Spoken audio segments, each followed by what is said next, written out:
Picture this: an elderly spinster, Miss Jane Marple, receives a cryptic letter from a dead man, Jason Raphael, summoning her to unravel a decade-old murder.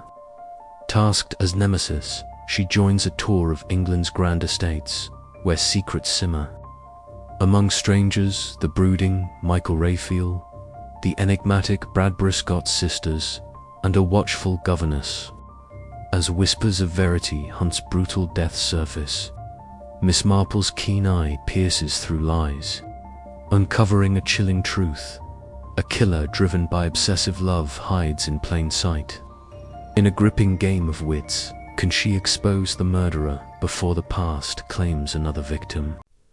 Chapter 1.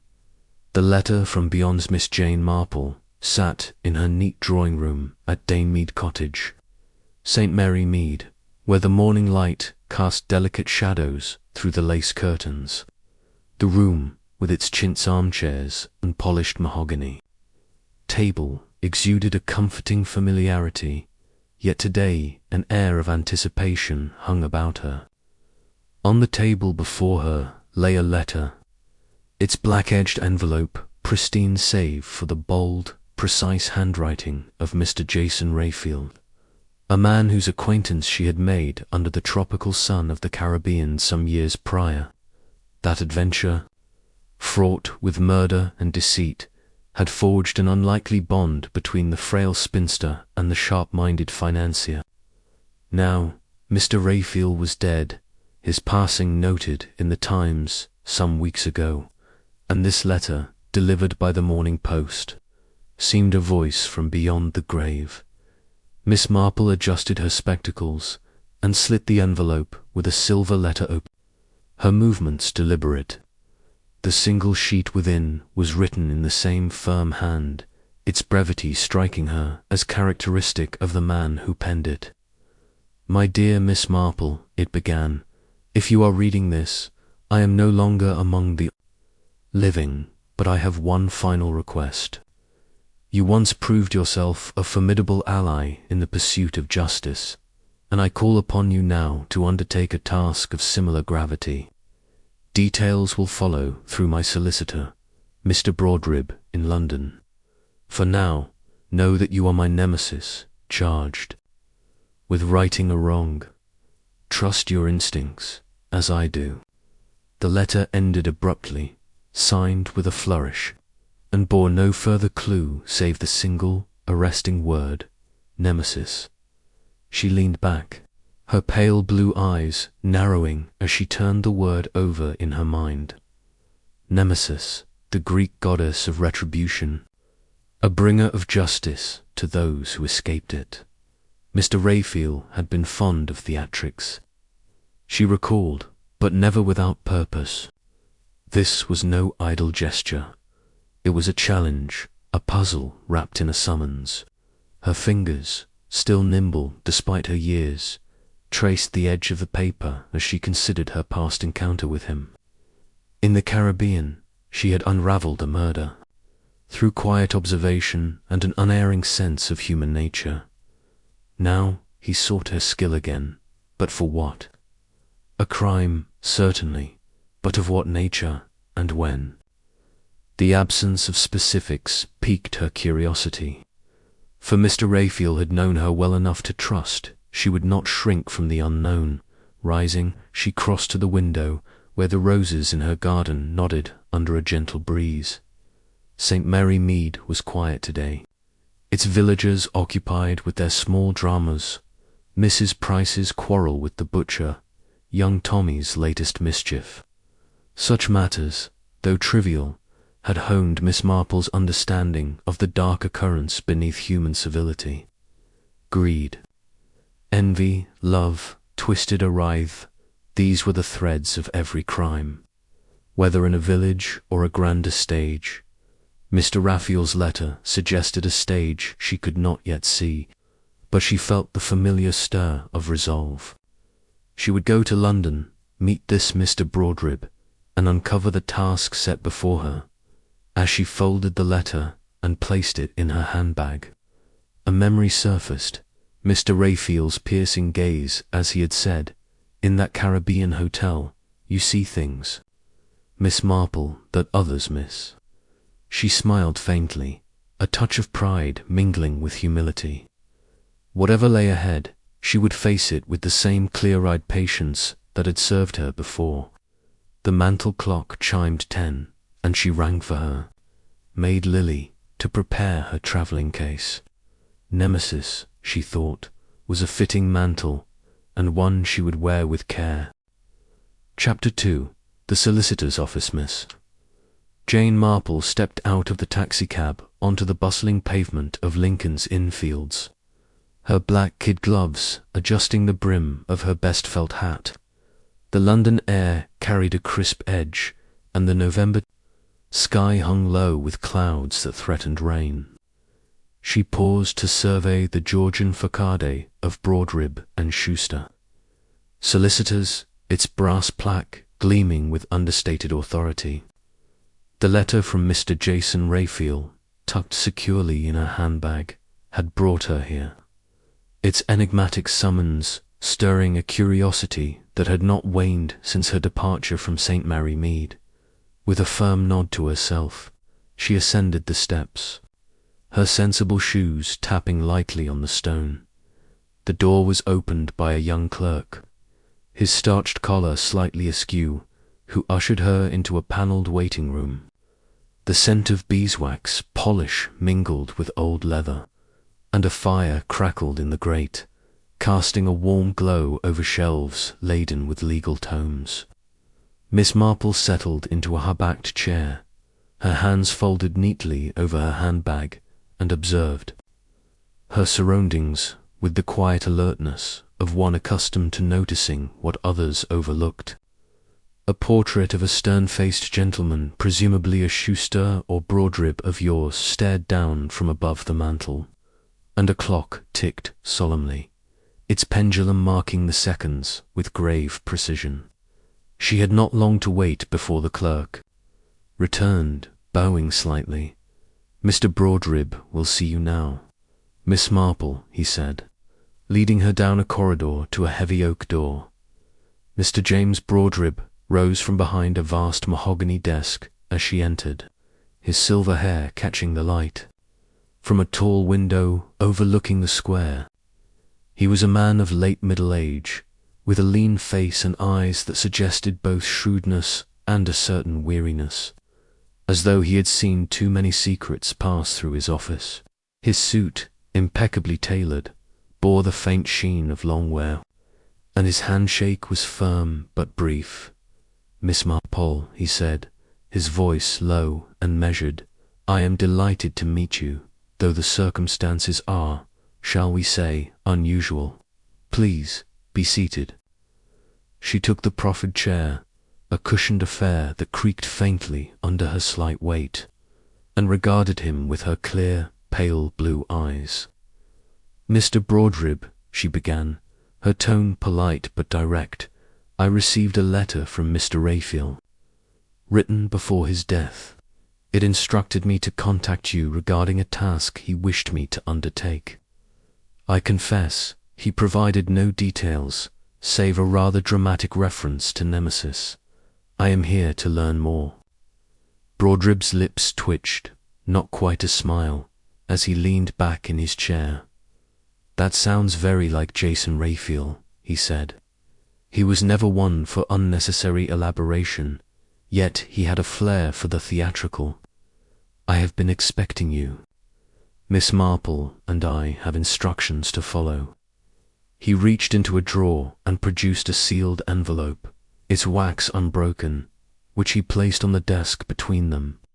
"This is for you, but you are not to open it until a date specified in Mr. Raphael's arrangements. November 15th, to be precise, at noon. I trust you will adhere to this." Miss Marple inclined her head, her fingers itching to touch the envelope but restrained by decorum.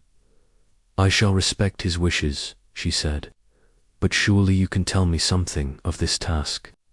Mr. Raphael was not a man to act without purpose.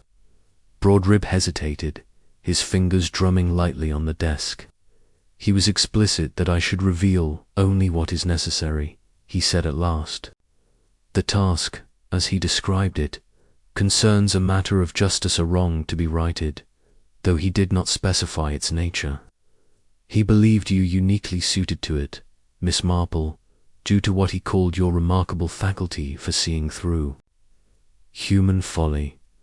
She permitted herself a small smile, though inwardly she felt a flicker of unease. Mr. Raphael's faith in her was flattering, but the vagueness of his instructions suggested a complexity that might test even her sharp mind. "And how am I to proceed?" she asked. Brodribb slid a folder across the desk, its contents neatly clipped. "Mr. Raphael has arranged for you to join a tour organized by his estate through some of England's historic homes and gardens. It begins in 3 days' time, departing from London. The itinerary, tickets, and accommodations are all here, along with a list of your fellow travellers. He was adamant that you should observe them closely, though he did not say why. I suspect the answer lies among them more in the places you will visit." Miss Marple opened the folder, her eyes scanning the typed pages. The tour promised visits to grand estates and ancient manors, from a Tudor hall in Hampshire to a Georgian pile in Devon. The passenger list was eclectic: Professor Eustace Wanstead, a psychologist; Miss Elizabeth Cook, a retired governess; Mr. Michael Raphael, whom she noted with a start was Mr. Raphael's son; the Mrs. Anthea Clotilde, and Lavinia Bradbury Scott, sisters of independent means; and several others, their names unfamiliar but already sparking her curiosity. She closed the folder and met Brodribb's gaze. "Michael Raphael," she said softly. "I was not aware Mr. Raphael had a son on such terms with him. They were estranged, were they not?" Brodribb's expression tightened, a lawyer's caution settling over him. "You are well informed." He said, "Yes, there was a rift, though I am not at liberty to discuss it. Michael will be on the tour, and I dare say his presence is no accident. Beyond that, I can say no more." She nodded, sensing the boundaries of his discretion. "And this tour," she continued, "is it merely a pretext, or does Mr. Raphael expect me to find is wrong in its course?" "That, Miss Marple, is for you to determine," Brodribb replied. "He trusted your judgment implicitly. He also provided a modest stipend to cover any incidental expenses, discreet inquiries. Perhaps, or whatever you deem necessary, it will be wired to your bank in St. Mary Mead." He handed her a card with his contact details. "Should you need to reach me, I am at your service. But I warn you, Mr. Raphael's schemes were often as intricate as they were deliberate. Tread carefully." Miss Marple slipped the card and folder into her handbag, her mind already turning over the names and possibilities. The sealed envelope remained on the desk, its presence a silent challenge. She reached for it, but Brodribb raised a hand. "One moment," he said, producing a small key from his pocket. "This accompanies the envelope. Mr. Raphael specified it unlocks something you will encounter on the tour. Though he did not say what, keep it safe." She took the key, its cold metal a tangible link to the mystery ahead, and tucked it beside the envelope. "Thank you, Mr. Brodribb," she said, rising. "I shall do my best to honour Mr. Raphael's trust." He stood, escorting her to the door. "I have no doubt you will," he said, a note of genuine respect in his voice. "You strike me as a lady not easily daunted. Good luck, Miss Marple." The clerk showed her out, and she emerged into the square, where a light drizzle had begun to fall. She opened her umbrella, its black silk canopy shielding her from the wet, and made her way toward the underground station. Her thoughts were a whirl of speculation. A tour, a list of strangers, a sealed envelope, a key, and the shadow of a wrong that demanded justice. These were the pieces of Mr. Raphael's puzzle, and she felt the familiar thrill of a challenge taking shape. Michael Raphael's name lingered in her mind, for she recalled a whisper of scandal from years past, though the details eluded her. Had it been a trial, perhaps, or an accusation? She resolved to consult her scrapbooks upon returning home, for she kept clippings of notable cases, and her memory, though sharp, sometimes needed prompting. As she descended into the station, the crowd pressed around her, businessmen in bowlers, typists clutching handbags, a boy hawking newspapers. She moved with the quiet grace of one accustomed to blending in, her unremarkable appearance a cloak for the keen intellect beneath. Yet she felt a prickle of awareness, as though someone watched her. She glanced back, but saw only the anonymous faces of the city. Shaking off the sensation, she boarded her train, settling into a seat by the window. The journey to St. Mary Mead passed in a blur of thought. The tour intrigued her, not for its promised sights, but for its hidden purpose. Mr. Raphael had chosen his players with care, and she suspected each name on the list held significance. Professor Wanstead, with his psychological expertise, might be an ally or a suspect. The Bradbury Scott sisters, with their shared surname, suggested a close-knit trio, perhaps guarding a secret. Miss Cook, the governess, evoked the archetype of a woman who saw more than she said, and Michael Raphael, his presence was no coincidence. She was certain. Had Mr. Raphael sought to protect his son or to expose him? The question hung unanswered, a thread to be followed. Back at Danemead Cottage, Miss Marple lit the fire and settled into her armchair, the folder open on her lap. She studied the itinerary again, noting a stop at Jocelyn St. Mary, where the Bradbury Scott sisters resided. A visit to their home, she mused, might reveal more than the grandeur of its architecture. She reached for her knitting, the rhythmic click of needles steadying her thoughts. The sealed envelope and key lay on the table, their secrets locked, until the appointed time. She would wait, but not idly. Tomorrow she would pack her suitcase sensible dresses, a warm shawl, and her sturdiest shoes. For a journey into the unknown required practical preparation. As the firelight danced, she recalled Mr. Raphael's voice, dry and incisive, from their Caribbean days. "You have a nose for evil, Miss Marple." She hoped it would serve her now, for evil, she sensed, lay at the heart of this mystery. The clock struck 6, and she rose to draw the curtains, her silhouette frail but resolute against the gathering dark. Nemesis, she thought, was a mantle she would bear, but first she must uncover the crime it was meant to avenge. Chapter 3. The tour begins. Miss Jane Marple stood on the pavement outside Victoria Station, her modest suitcase at her feet and her umbrella furled against the drizzle that misted the London morning.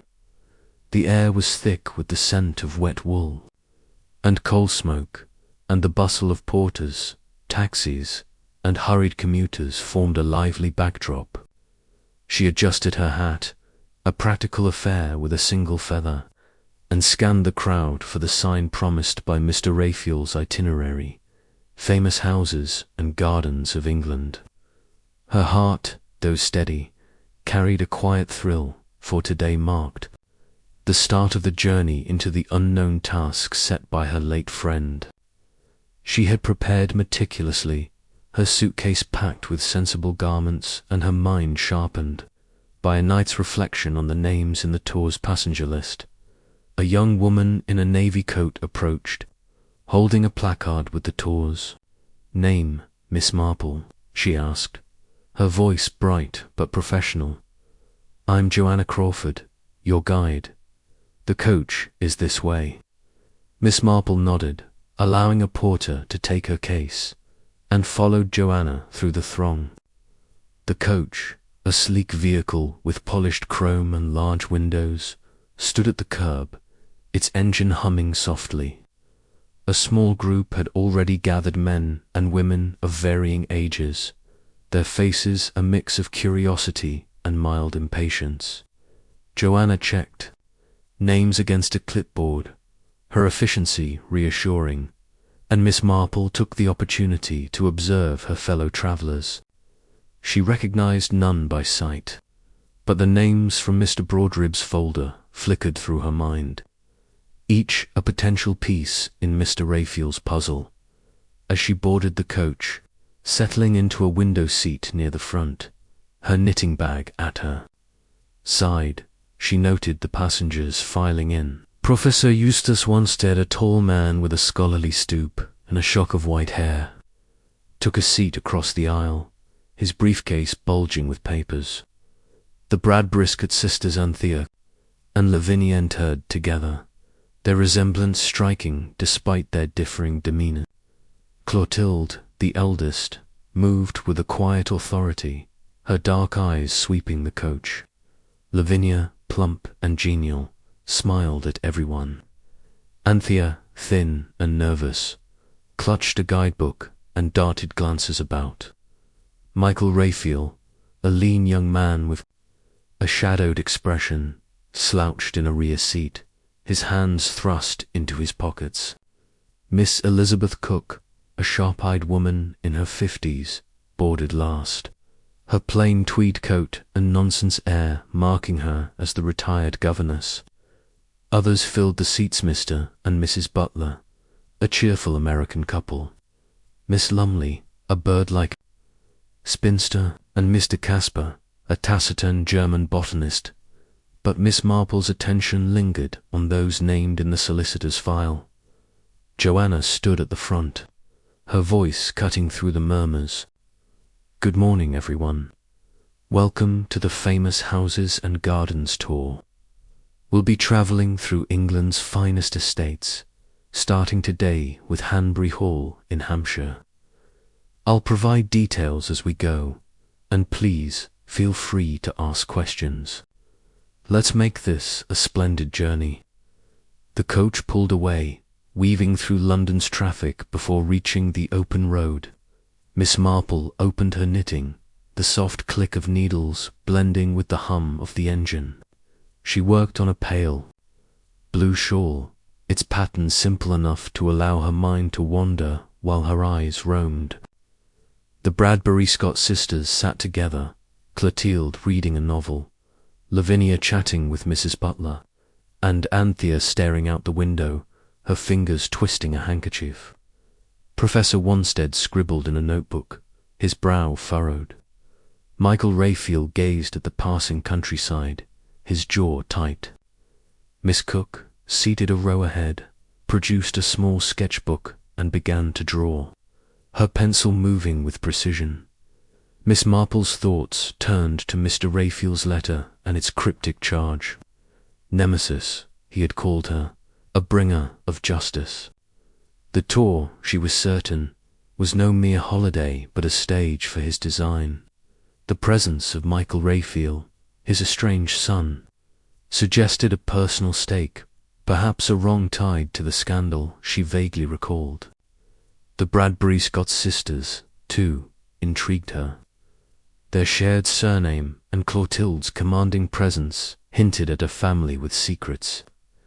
Miss Cook's watchful demeanour reminded her of a village gossip, ever alert for indiscretions, and Professor Wanstead, his academic air, might mask a deeper role.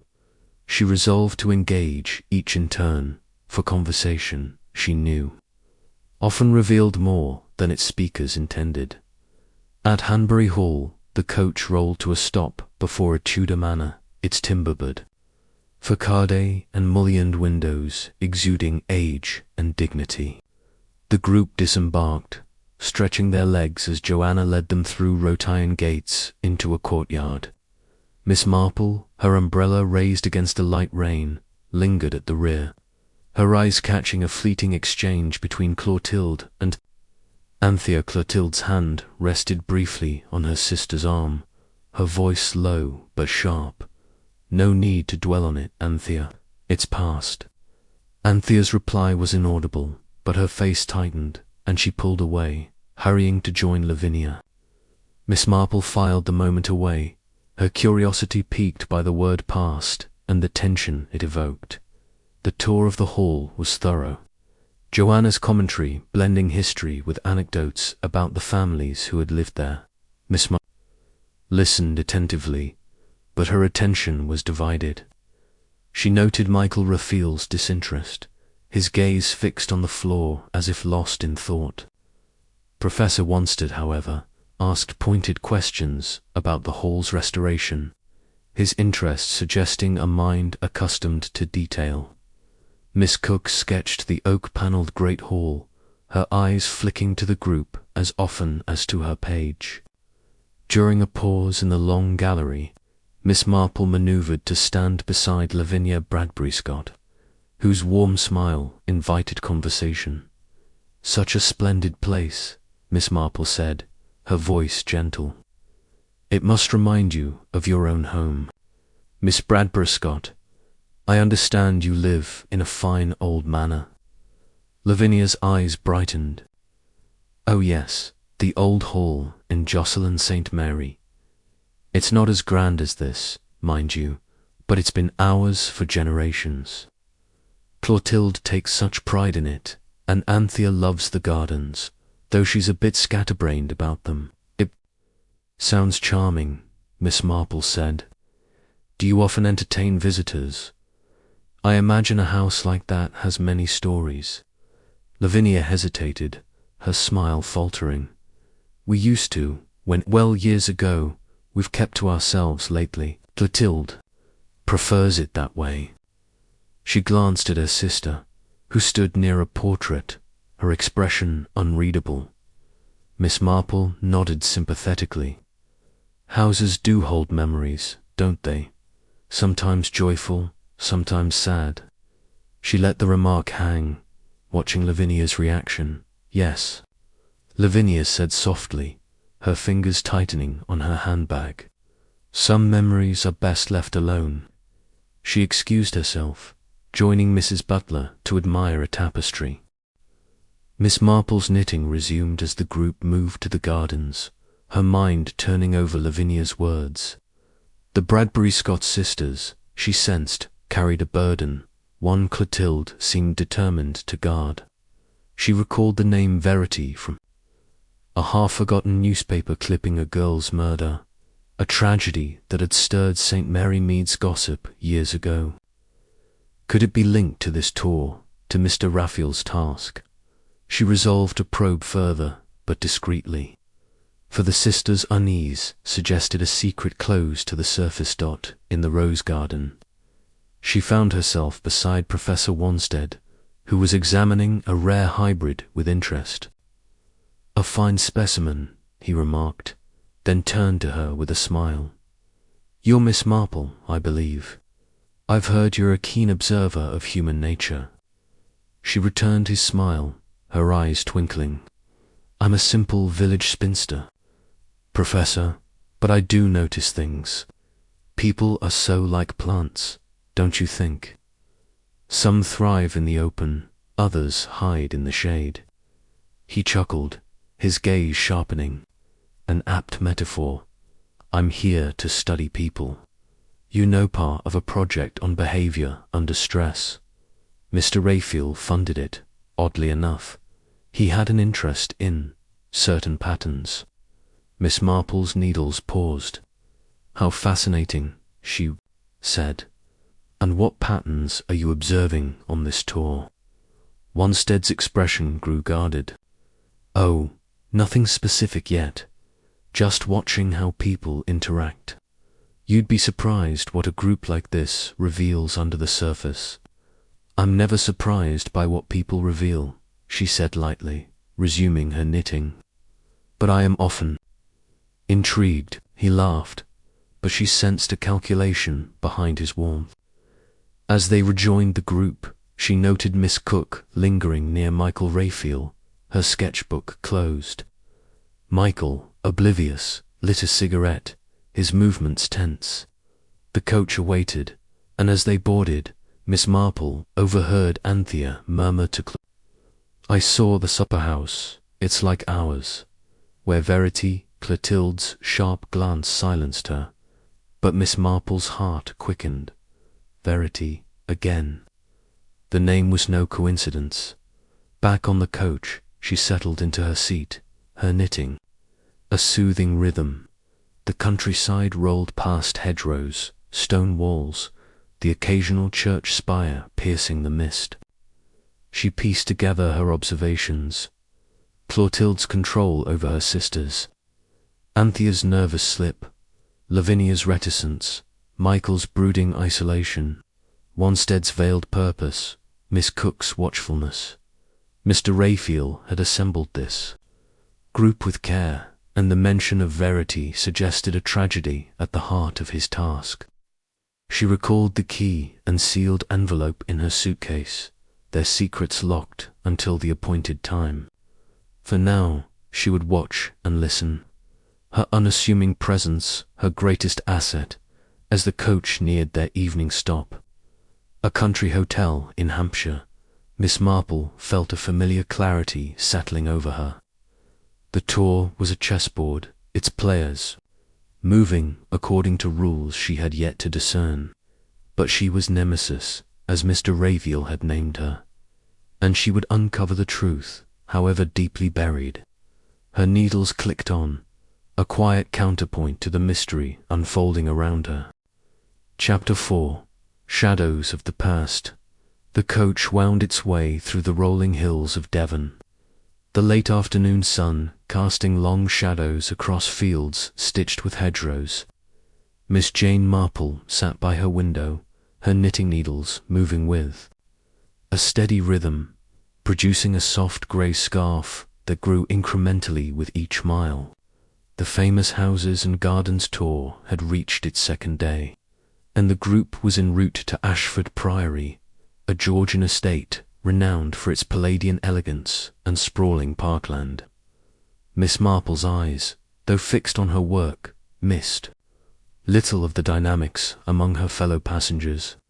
The murmur of conversation, punctuated by Mrs. Butler's bright laughter and Mr. Casper's occasional gruff remarks, filled the coach. But her thoughts were occupied by the fragments she had gathered at Hanbury Hollanthea's mention of Verity, Clotilde's swift rebuke, and the undercurrent of unease that seemed to bind the Bradbury Scott sisters. Her mind turned to Michael Raphael, whose brooding presence at the back of the coach had drawn her attention. The scandal tied to his name, though hazy in her memory, was beginning to take shape. She recalled a trial, perhaps a decade ago, reported in the papers. Young girl's murder, a suspect released for lack of evidence. The name Verity Hunt surfaced again, like a stone breaking the surface of a still pond. Could Michael be the accused, and was Mr. Raphael's task to clear his son's name more, to expose a truth he had long suspected? The sealed envelope and key, locked in her suitcase at the hotel, seemed to pulse with answers she could not yet reach. For now she would observe, her unassuming demeanour a shield for the sharp mind beneath Dot. At Ashford Priory, the coach rolled to a stop before a grand facade of honey-coloured stone, its columns and pediments gleaming in the fading light. Joanna Crawford, the guide, ushered the group toward the entrance, her voice cheerful as she recounted the estate's history. Miss Marple, her umbrella hooked over her arm, lingered at the edge of the group, noting the interactions around her. Professor Wanstead walked with Mr. Butler, discussing architectural symmetry with an enthusiasm that seemed genuine but measured. Miss Cook, her sketchbook under her arm, stayed close to Lavinia Bradbury Scott. her questions about the Priory's furnishings oddly pointed. Michael Rayfield trailed behind, his hands in his pockets, his expression distant. The Bradbury Scott's sisters moved as a unit. Clotilde's poised stride contrasting with Anthea's nervous glances and Lavinia's forced smiles. Inside, the great hall opened before them, its marble floor echoing underfoot, and its walls adorned with portraits of stern-faced ancestors. Joanna led them through drawing rooms and a library, her commentary a blend of facts and anecdotes about the Ashford family's rise and fall. Miss Marple, her steps slow to accommodate a slight stiffness in her knees, found herself beside Professor Wanstead as they paused in a music room where a harpsichord stood beneath a chandelier. She seized the moment to probe, her voice soft and disarming. "Such a beautiful instrument," she remarked, gesturing to the harpsichord. "It reminds me of the concerts we used to have in St. Mary Mead. Do you enjoy music, Professor?" Wanstead turned, his eyes crinkling with a smile. "I'm more a man of science than art, Miss Marple, but I appreciate the precision of a well-tuned piece. You strike me as someone who notices the subtler notes in life." She chuckled, her knitting bag swinging gently at her side. "I'm just an old lady who likes to watch people. Though you're studying us all, aren't you? I heard you mention a project on behavior. It sounds most intriguing." His smile tightened, but he met her gaze. "You're perceptive," he said. "Yes, I'm observing. My work involves the psychology of guilt, how it manifests, how it hides." Mr. Rayfield was a patron of sorts, interested in certain cases. He asked me to join this tour, though I confess I'm not entirely sure why. Miss Marple's needles, tucked into her bag, seemed to itch for movement. "Guilt is a heavy burden," she said. "It shows itself in the smallest ways, a glance, a hesitation. Have you noticed anything among our group?" Wanstead hesitated, his fingers adjusting his spectacles. "Nothing conclusive," he said at last. "But there are tensions. The Bradbury Scott sisters, for instance, they're close, yet there's a strain, especially with the youngest, Anthea. And young Rayfield, he carries a weight, doesn't he?" "Indeed," she said, her tone thoughtful. "I believe he was involved in a sad affair years ago. A girl named Verity, perhaps.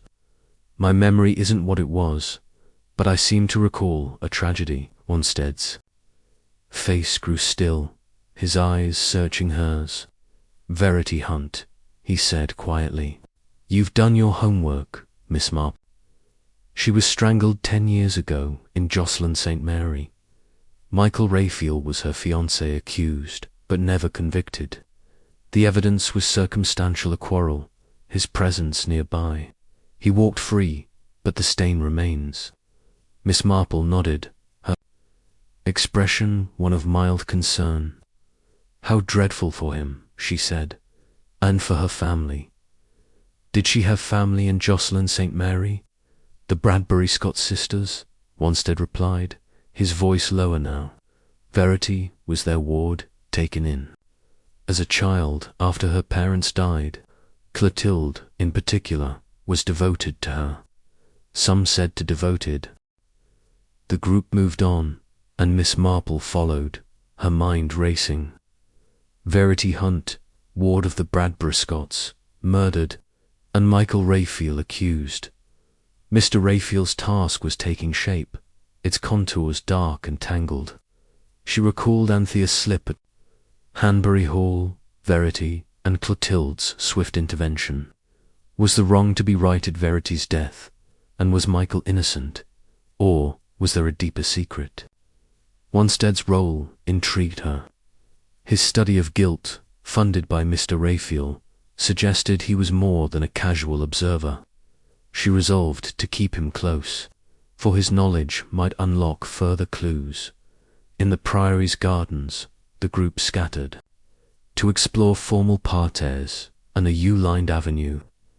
Miss Marple, her umbrella now a walking aid, found herself near Miss Cook, who was sketching a fountain with swift, precise strokes. The governess's sharp eyes flicked up, meeting Miss Marple with a hint of appraisal. "Lovely gardens," Miss Marple said, settling onto a nearby bench. "You're quite the artist, Miss Cook. Do you sketch people as well as places?" Miss Cook's lips curved, but her smile held an edge. "Sometimes," she said, "people are harder, they hide things. Places are honest." "Very true," Miss Marple said, her tone warm, "though I find people's secrets often show in their faces, if you know where to look. Take our groups, such an interesting mix. The Bradbury Cart sisters, for instance. They seem so devoted to each other." Miss Cook's pencil paused, and she glanced at the sisters, who stood near a rose arbor, Clotilde speaking quietly to Anthea. "Devoted, yes," she said, "but devotion can be a cage. Anthea's like a bird that's forgotten how to fly." Miss Marple's eyes twinkled. "You're observant, Miss Cook. I heard mention of a girl they knew. Verity, was it? A sad story, I gather." Miss Cook's hand tightened on her sketchbook, but her voice remained steady. "Verity Hunt," she said. "A terrible thing. She was their ward, you know. Strangled in their garden, or near it. The papers were full of it. Michael Raphael, her lover, was the prime suspect. But they couldn't prove it." "How tragic," Miss Marple said, her voice soft. "And how hard for the sisters, losing someone so close.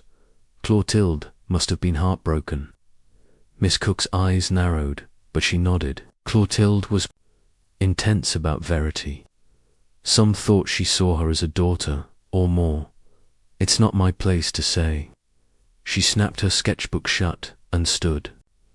"Excuse me, Miss Marple. I want to catch the light on the lake." Miss Marple watched her go, her mind cataloguing the exchange. Miss Cook's wariness suggested she knew more than she let on, and her choice of words more echoed Wanstead's hint about Clotilde's devotion. The pieces were aligning, but the picture remained incomplete. She rose, her steps slow, as she joined the group for tea in the Priory's orangery, a glass-walled haven filled with citrus trees and wicker chairs. At tea, she manoeuvred to sit near Michael Raphael, who was stirring his cup with a restless energy. His dark hair fell across his forehead, and his eyes, though handsome, carried a haunted quality. She offered him a scone, her smile grandmotherly. "Young men need their strength," she said. "You've been very quiet, Mr. Raphael. Not fond of old houses." He shrugged, taking the scone with a muttered thanks. "They're all right. Bit stuffy, though. I'm only here because, well, it's what he wanted." "Your father, you, mean?" she asked gently, her tone inviting confidence. Michael's jaw tightened, but he nodded. "Yeah, he left instructions. Always did like controlling things, even from the grave." Miss Marple tilted her head, her eyes kind but probing. "It must be difficult, carrying his name. I knew him, you know, in the Caribbean.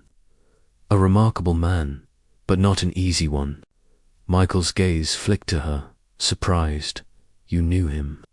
He never mentioned you. But yeah, not easy. He thought I was a failure. Maybe he was right." His voice held a bitter edge, and he looked away, his fingers crumbling the scone. "Nonsense," Miss Marple said firmly. "Fathers and sons often misunderstand each other, but he cared enough to include you in this tour. Perhaps he wanted to make amends." Michael snorted, but his expression softened. "Maybe. Doesn't change the past, though. People still look at me like I did it. Did what, dear? She asked, her voice so gentle it seemed almost incidental. He froze, then met her eyes, his own filled with a mix of defiance and pain. You know, don't you, Verity? They all think I killed her, but I didn't. I loved her. Miss Marple's hand rested lightly on his arm. I believe you, she said, and in that moment she did. His anguish was raw, unguarded, unlike the calculated masks she had seen in guilty men. But someone did, she added softly, and I mean to find out who. He stared at her, then gave a short nod, as if acknowledging a shared purpose. Before he could say more, Joanna called the group to board the coach, and he withdrew into his silence. As they travelled to their evening stop, a hotel in Exeter, Miss Marple's thoughts churned. Michael's sincerity strengthened her suspicion that Mr. Raphael's task was to clear his son's name. But the Bradbury Scott sisters' behaviour suggested a deeper truth. Clotilde's devotion to Verity, described as intense, even excessive, hinted at a motive jealousy, perhaps, or a betrayal she could not forgive. Anthea's nervousness and Lavinia's reticence pointed to a shared secret, one Clotilde likely controlled. Miss Cook's watchfulness and Wanstead's study of guilt were no coincidence. Mr. Raphael had placed them here, like sentinels, to aid or test her at the hotel. As she unpacked her suitcase, Miss Marple's fingers brushed the sealed envelope and key. November 15th was days away, but she felt the weight of their secrets. She sat by the window, her knitting resumed, and gazed at the cathedral silhouette against the twilight. Verity Hunt's death was the heart of this mystery, and Jocelyn, St. Mary, the Bradbury Scots' home, would likely hold the answers. For now, she would watch, listen, and let the guilty betray themselves, as they always did in the end. Chapter 5. The Bradbury Scott sisters. The coach swayed gently along the narrow lanes of Jocelyn St. Mary, its wheels humming against the tarmac as the famous houses and gardens tour approached its third destination. Miss Jane Marple sat near the front, her knitting bag nestled beside her, the soft clink of needles producing a delicate pink cardigan that contrasted with the weight of her thoughts. Outside, the countryside unfolded in a patchwork of green fields and stone walls, dotted with sheep and the occasional cottage, their chimneys trailing wisps of smoke into the overcast sky. The air inside the coach was warm, filled with the low hum of conversation, but Miss Marple's attention was fixed on the task ahead. Today, the group would visit the old hall, the home of the Bradbury Scott sisters, and she sensed that this stop would bring her closer to the heart of Mr. Raphael's mystery. Her observations at Ashford Priory had sharpened her focus. Michael Raphael's raw confession of love for Verity Hunt, coupled with his insistence on his innocence, had stirred her sympathy but also her resolve. The Bradbury Scott sisters Clotilde, Lavinia, and Anthea were emerging as central figures. Their guarded demeanour and Anthea's unguarded mention of Verity betraying a shared secret, Professor Wanstead's study of guilt and Miss Cook's watchful presence suggested they, too, were part of Mr. Raphael's design, but it was the sisters' home that promised answers. The name Verity Hunt, tied to a murder 10 years past, echoed in her mind, and she recalled the newspaper clippings she had reviewed before leaving St. Mary Mead. A girl strangled, a trial that collapsed, and whispers of a family's grief. The old hall, she suspected, was more than a stop on the itinerary. It was the stage where the past would begin to speak. As the coach turned into a tree-lined drive, the old hall came into view, a rambling manor of weathered stone, its gables and chimneys softened by ivy, The house exuded an air of faded grandeur, its windows reflecting the grey sky like unblinking eyes. The group disembarked, stretching their legs, and Joanna Crawford, the guide, gathered them in the gravel courtyard. "Welcome to the old hall," she said, her voice bright but tinged with respect for their hosts. "The Bradbury Scott sisters have kindly opened their home to us. We'll tour the main rooms and gardens, and they've graciously offered tea afterward." Miss Marple, her umbrella at the ready, observed the sisters as they emerged from the front door. Clotilde, tall and composed, wore a dark green dress that accentuated her regal bearing. Her dark hair swept into a chignon. Lavinia, shorter and rounder, beamed in a floral frock, her warmth a counterpoint to her sister's reserve.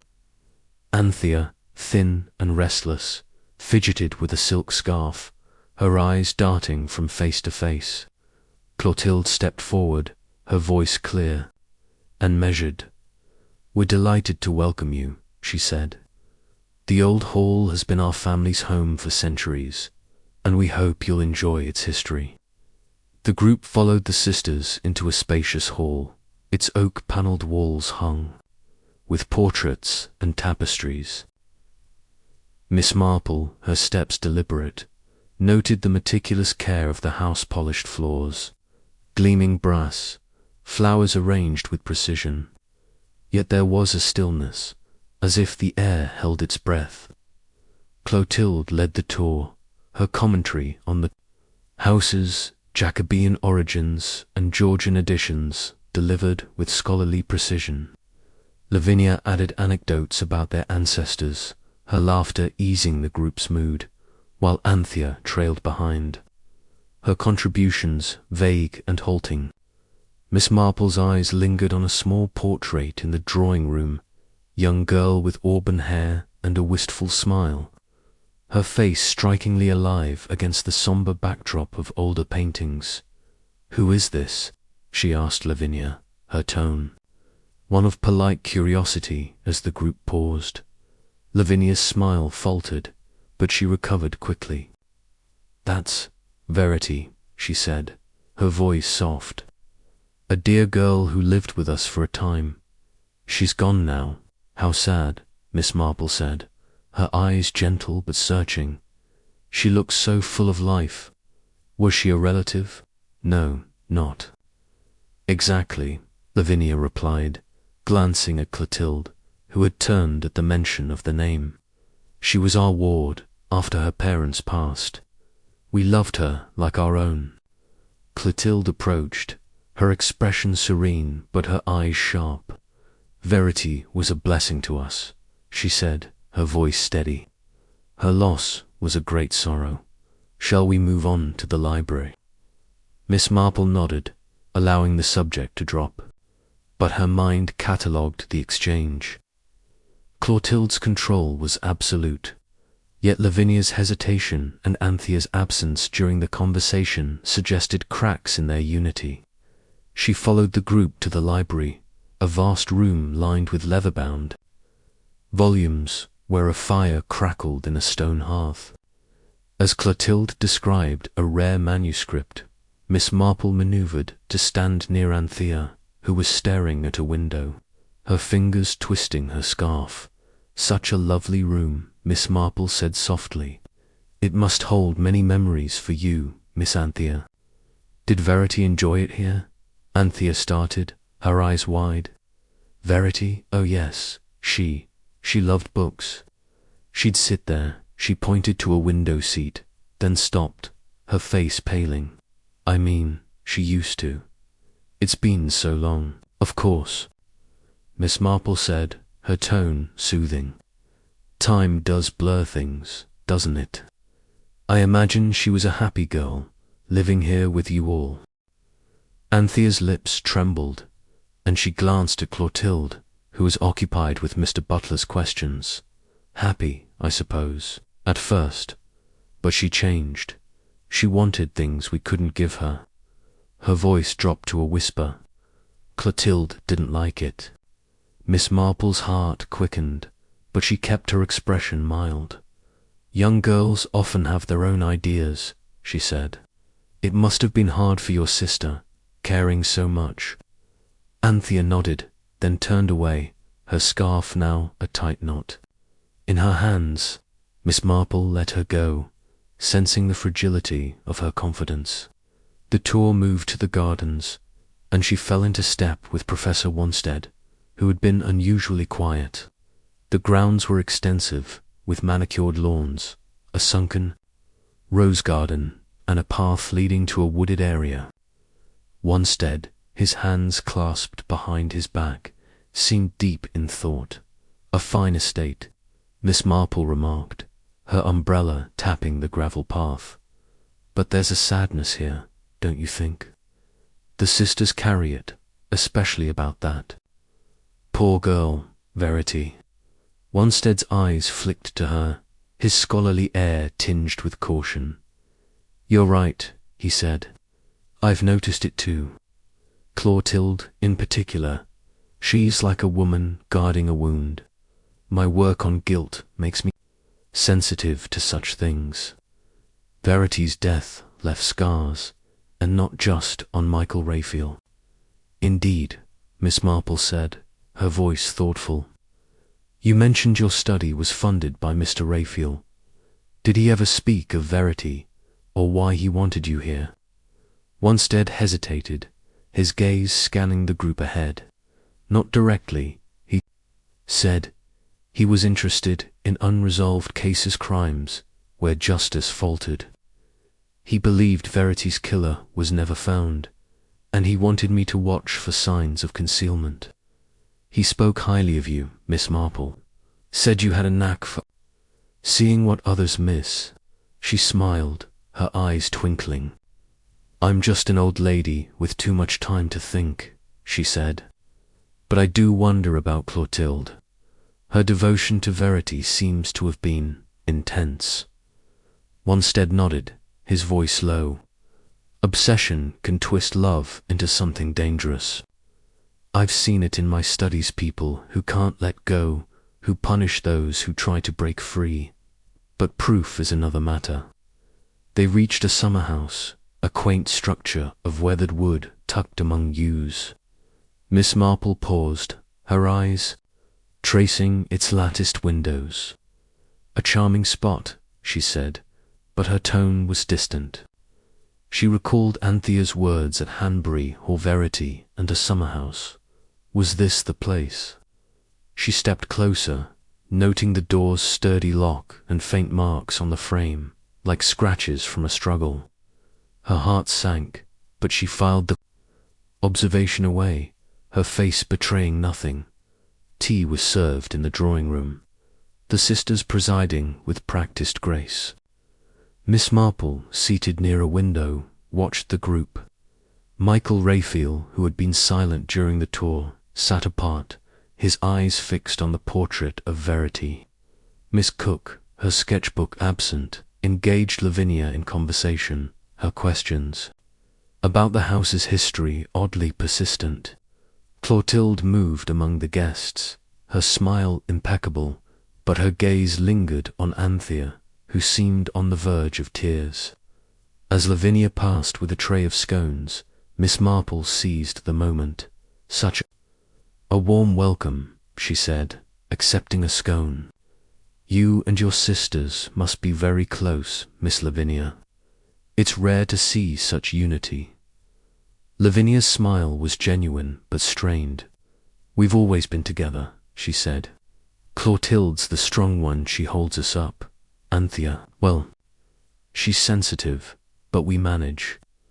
"It must have been hard, losing Verity," Miss Marple said, her voice soft. "She was like a sister to you, I imagine." Lavinia's hand trembled, and a scone slipped onto the tray. "More like a daughter," she said, her voice barely audible. "Clotilde adored her.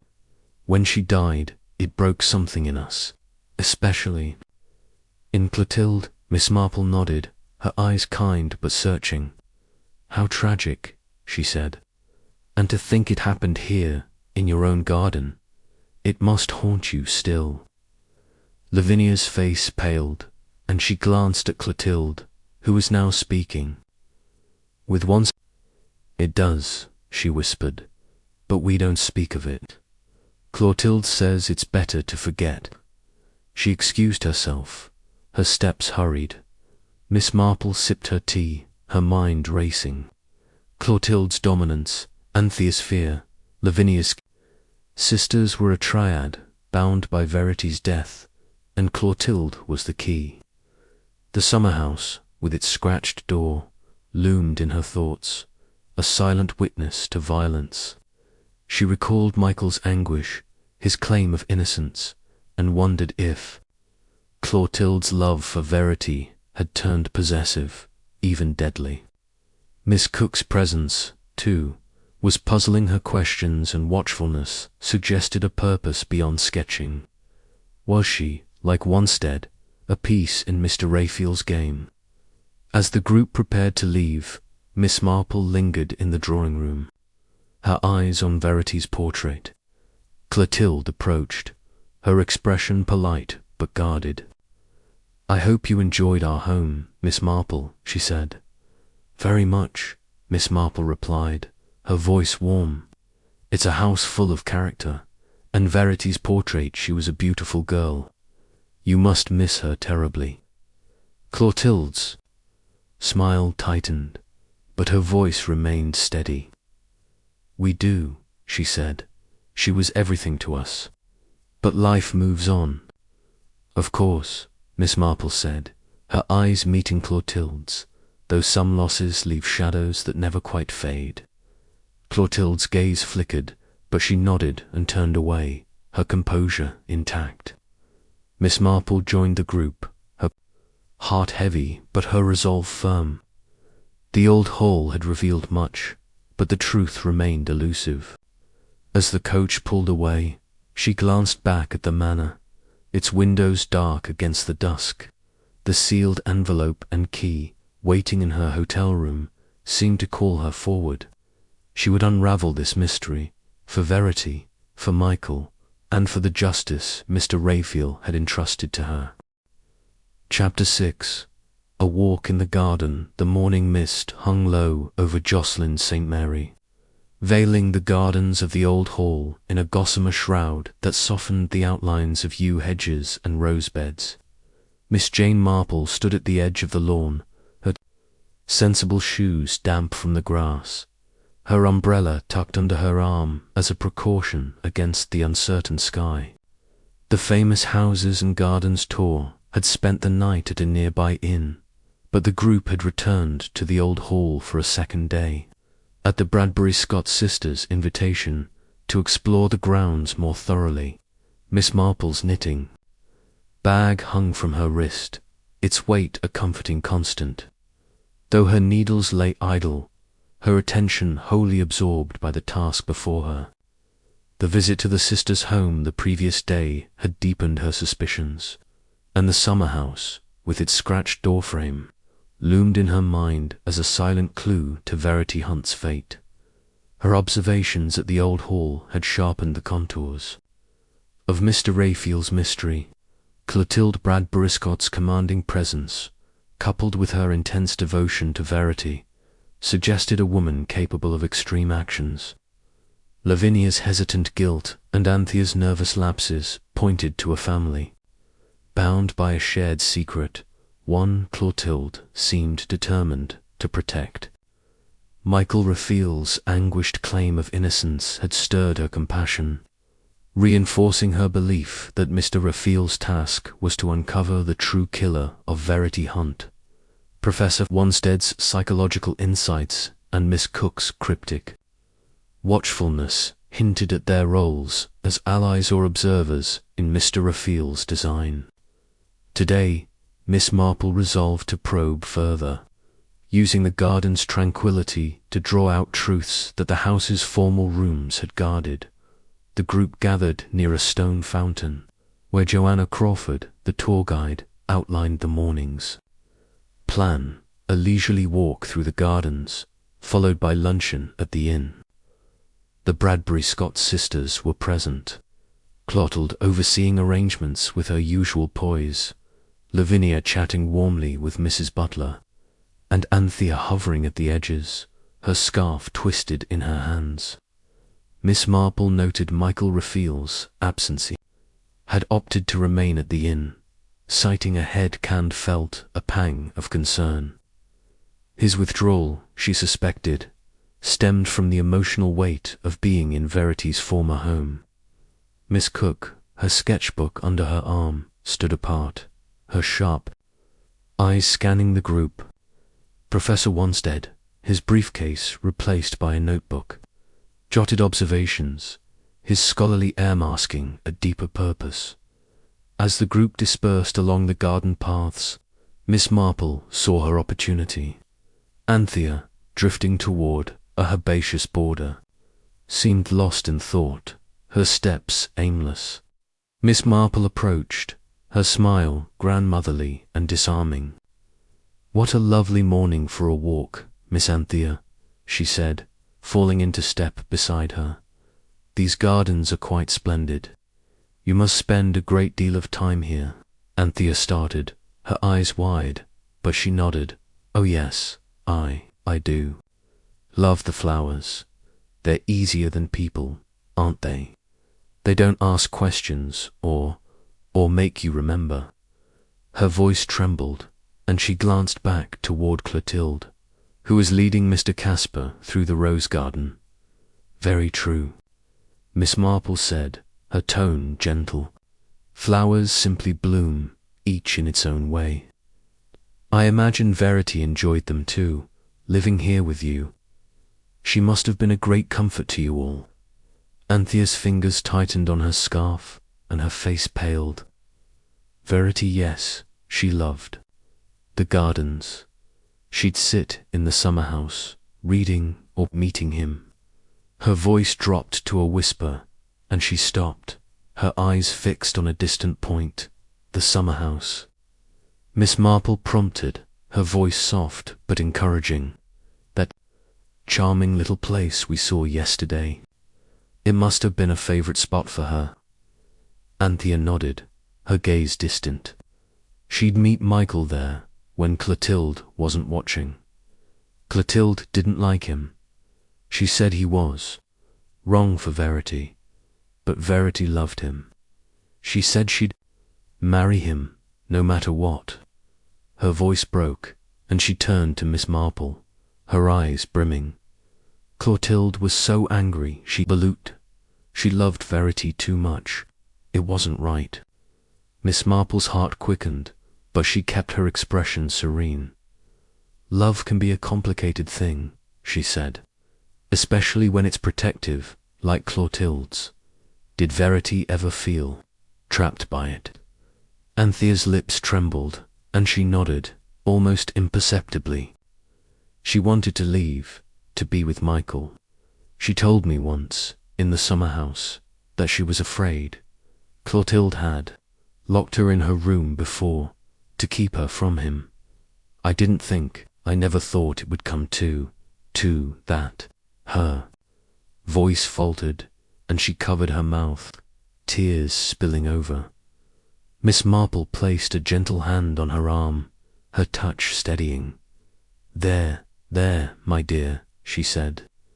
"It's hard to speak of such things, but it helps, sometimes. You mean Verity's death, don't you? It must have been a terrible shock."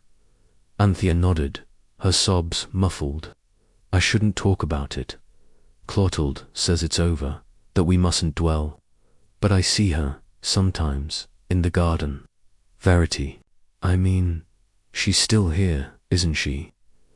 Before Miss Marple could respond, Lavinia appeared, her face flushed with concern. "Anthea, dear, you're upsetting yourself," she said, her voice firm but kind. "Come, let's look at the dahlias. Mrs. Butler wants your opinion on them." She shot Miss Marple a glance, not unkind but wary, and led Anthea away, her arm around her sister's shoulders. Miss Marple watched them go, her mind racing.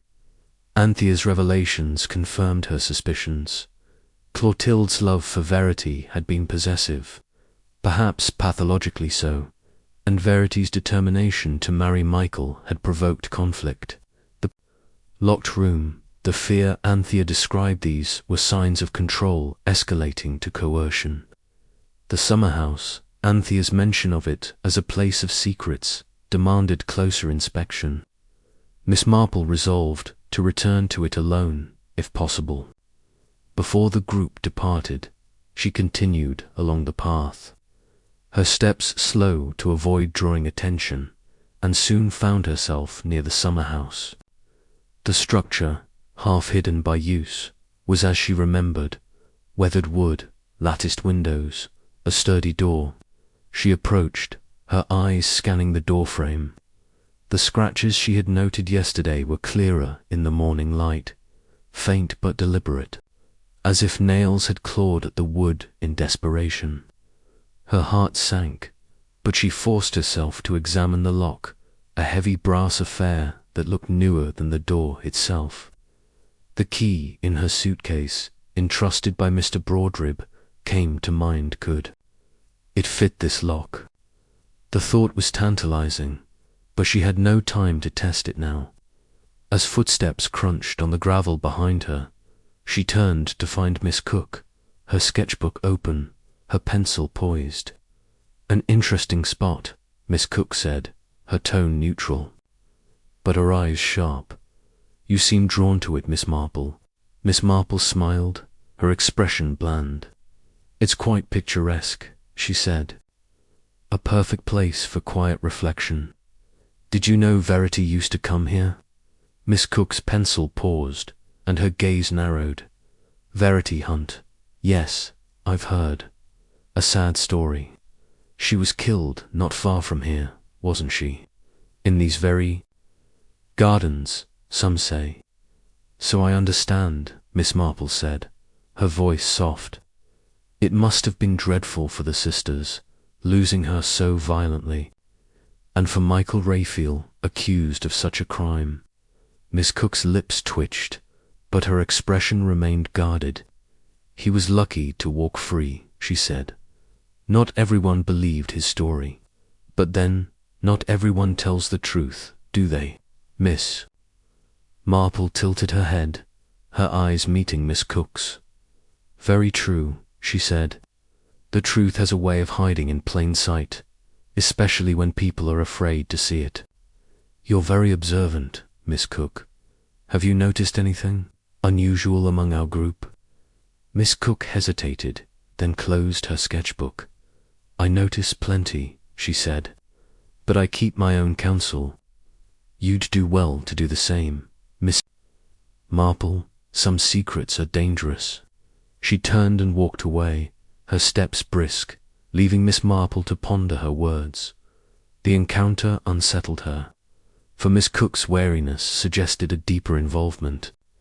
Was she like Professor Wanstead, acting on Mr. Raphael's instructions, or did she have her own agenda? Miss Marple filed the exchange away, her mind returning to the summer house. She longed to test the key, but the group was reassembling near. The fountain and Joanna's voice called them to continue the tour. Reluctantly, she rejoined the others, her eyes lingering on the summer house as they moved toward a walled garden at the walled garden. Clotilde was explaining the history of its design, her voice carrying a quiet authority. Miss Marple, lingering at the rear, found herself beside Professor Wanstead, who was examining a rare fern with interest. She seized the moment to probe further, her tone light but purposeful. "Such a peaceful place," she said, gesturing to the garden. "But it holds its shadows, doesn't it? I was speaking with Anthea earlier about Verity. She mentioned the summer house as a place Verity loved. It seems to hold memories for the sisters." Wanstead's eyes flicked to her, his scholarly air tinged with caution. "You've been busy, Miss Marple," he said, his voice low. "Yes, the summer house figures in the story. Verity was found nearby, strangled. The police searched it, but found nothing conclusive. Anthea's mention of it suggests she's less guarded than Clotilde would like. Indeed, Miss Marple said, her voice thoughtful. Anthea spoke of Clotilde's intensity toward Verity, locking her in her room, opposing her love for Michael. It's a pattern, isn't it? Love that becomes control. Wanstead nodded, his expression grave. A dangerous pattern, he said. My studies show that such obsession can lead to violence, especially when the object of love defies it. Clotilde's demeanor, her control, her protectiveness, it fits. But we need evidence, not speculation. Miss Marple's eyes twinkled, though her voice remained soft. Evidence has a way of appearing, Professor, if one knows where to look. The summer house, for instance, those marks on the door, they trouble me. Wanstead's brow furrowed, but before he could respond, Clotilde approached, her smile polite but her eyes searching. I hope you're enjoying the gardens, Miss Marple, she said. They're at their best this time of year. Very much, Miss Marple replied, her tone warm. They're so full of history. I was just admiring the summer house. It must have been a favourite of Verity's. Clotilde's smile tightened, but her voice remained steady. She did enjoy it, she said. A quiet place for reading. We all miss her, but we try to focus on happier times. Of course, Miss Marple said, her eyes meeting Clotilde's. Though some places hold memories that linger, don't they? Clotilde's gaze flickered, but she nodded and moved away, joining Lavinia to answer Mr. Butler's questions. Miss Marple exchanged a glance with Wanstead, who gave a slight nod, as if acknowledging a shared understanding. The group returned to the inn for luncheon, and Miss Marple sat quietly, her thoughts churning. Anthea's fear, Clotilde's control. The summer house's scratches, these were threads in a tapestry of guilt, and she was close to discerning its pattern. As they boarded the coach to continue the tour, Miss Marple glanced back at the old hall, its silhouette stark against the clearing mist. The sealed envelope and key, waiting in her suitcase, seemed to pulse with urgency. She would return to the summer house, she decided, when the tour revisited Jocelyn St. Mary. For now, she would watch and wait, letting the guilty reveal themselves, as they always did, in the quiet moments of unguarded truth. Chapter 7. The opened envelope. The cathedral town of Wells lay bathed in the soft light of a November noon, its ancient spires piercing a sky of scudding clouds. The famous houses and gardens tours had paused here for a day, the group scattered among the town's cobbled streets and historic sites. But Miss Jane Marple sat alone in her room at the Swan Inn, a modest establishment overlooking the marketplace. Her knitting lay untouched on the table, a half-finished lavender scarf trailing from its needles, for her attention was wholly fixed on the sealed envelope before her. The date specified by Mr. Broadrib, November 15th, had arrived, and the hour was nigh. The small brass key, entrusted to her by the solicitor, rested beside the envelope. Its purpose still a mystery, but its presence a quiet promise of revelation. Miss Marple's room was simple but comfortable, with a window, a narrow bed, and a writing desk where she now sat.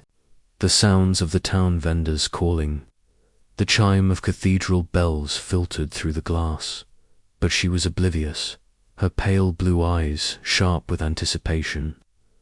The past days had woven a tapestry of clues, Anthea's tearful confessions about Verity Hunt's fear and Clotilde's possessive control, the scratched door frame of the summer house at the old hall, Michael Raphael's anguished claim of innocence, and the cryptic roles of Professor Wanstead and Miss Cook. Mr. Raphael's task, she was certain, centered on Verity's murderer, crime unsolved, a wrong unrighted. The envelope, she hoped, would clarify her path as Nemesis, the bringer of justice he had named her. She glanced at the clock, 5 minutes to noon. Her fingers, steady despite her years, adjusted her spectacles, and she recalled Mr. Raphael's letter. Its theatrical flourish, "You are my nemesis, charged with righting a wrong." The word had stirred her then, and now it resonated with the weight of responsibility. She had pieced together much. Verity, ward of the Bradbury sisters, had loved Michael Raphael, defying Clotilde's disapproval. Clotilde's obsession, described by Anthea as excessive, had led to coercion, locking Verity in her room, opposing her plans to marry. The summer house, where Verity met Michael in secret, was likely the scene of her death, its scratches a mute testimony to violence. Yet proof remained elusive, and Miss Marple trusted the envelope would point the way at precisely noon. The cathedral's bells tolling the hour, she slit the envelope with a letter opener, her movements deliberate. Inside was a single sheet of paper, its text brief but potent, written in Mr. Raphael's bold hand. Verity Hunt, Justice, Nemesis. Clipped to it was a yellowed newspaper article from 10 years prior. Its headline stark: "Local girl found strangled in Jocelyn St. Mary." The article detailed Verity's murder, her body discovered near the summer house at the Old Hall, strangled with a scarf. Michael Raphael arrested but released for lack of evidence. A line caught her eye. Miss Clotilde Bradbury, guardian of the deceased, was away visiting relatives in London at the time of the crime, according to family testimony. Miss Marple leaned back, her lips pursed. The alibi was significant, for it placed Clotilde beyond suspicion, or so it seemed. Yet Anthea's fear and Lavinia's guilt suggested the sisters knew more than they had told. She reread the article, noting the absence of forensic details. No mention of the scarf's owner, no witnesses to the act.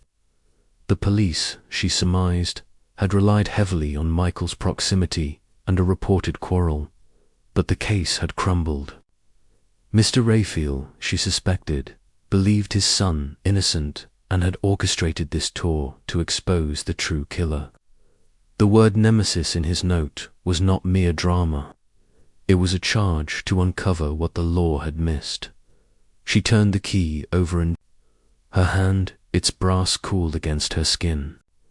It was too small for a door, she thought, but perhaps it fit a box or a drawer, something hidden at the Old Hall, where the tours would return in a few days.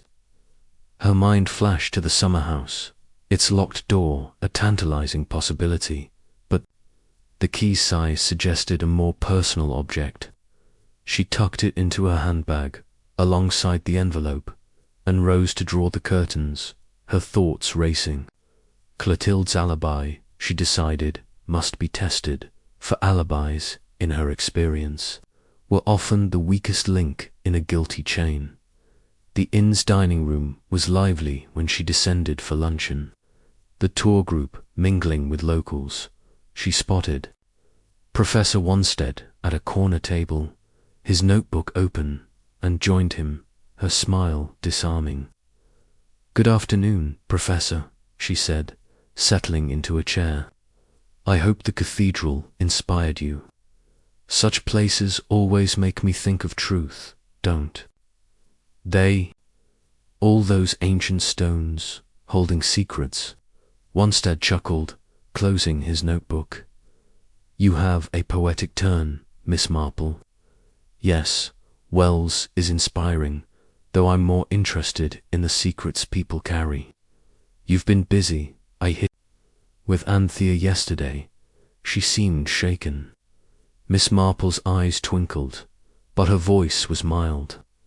"Poor Anthea is a nervous soul," she said. "She spoke of Verity, you know, and the Sumter house. It seems Clotilde was overly protective, locking Verity in her room, opposing her love for Michael. It's a sad picture. Wanstead's expression grew serious, his fingers tapping the table. Sad and potentially dangerous, he said. My work on guilt points to such patterns: obsession, masquerading as love, leading to control, even violence. Clotilde fits the profile, but we need more than Anthea's fears. Indeed, Miss Marple said, her tone thoughtful. I opened Mr. Raphael's envelope today, as instructed. It mentioned Verity and justice, with a clipping about her murder. It noted Clotilde was in London when Verity died, an alibi, it seems. But alibis can be fragile, can't they? Wanstead's eyes narrowed, and he leaned forward. Very fragile, he said.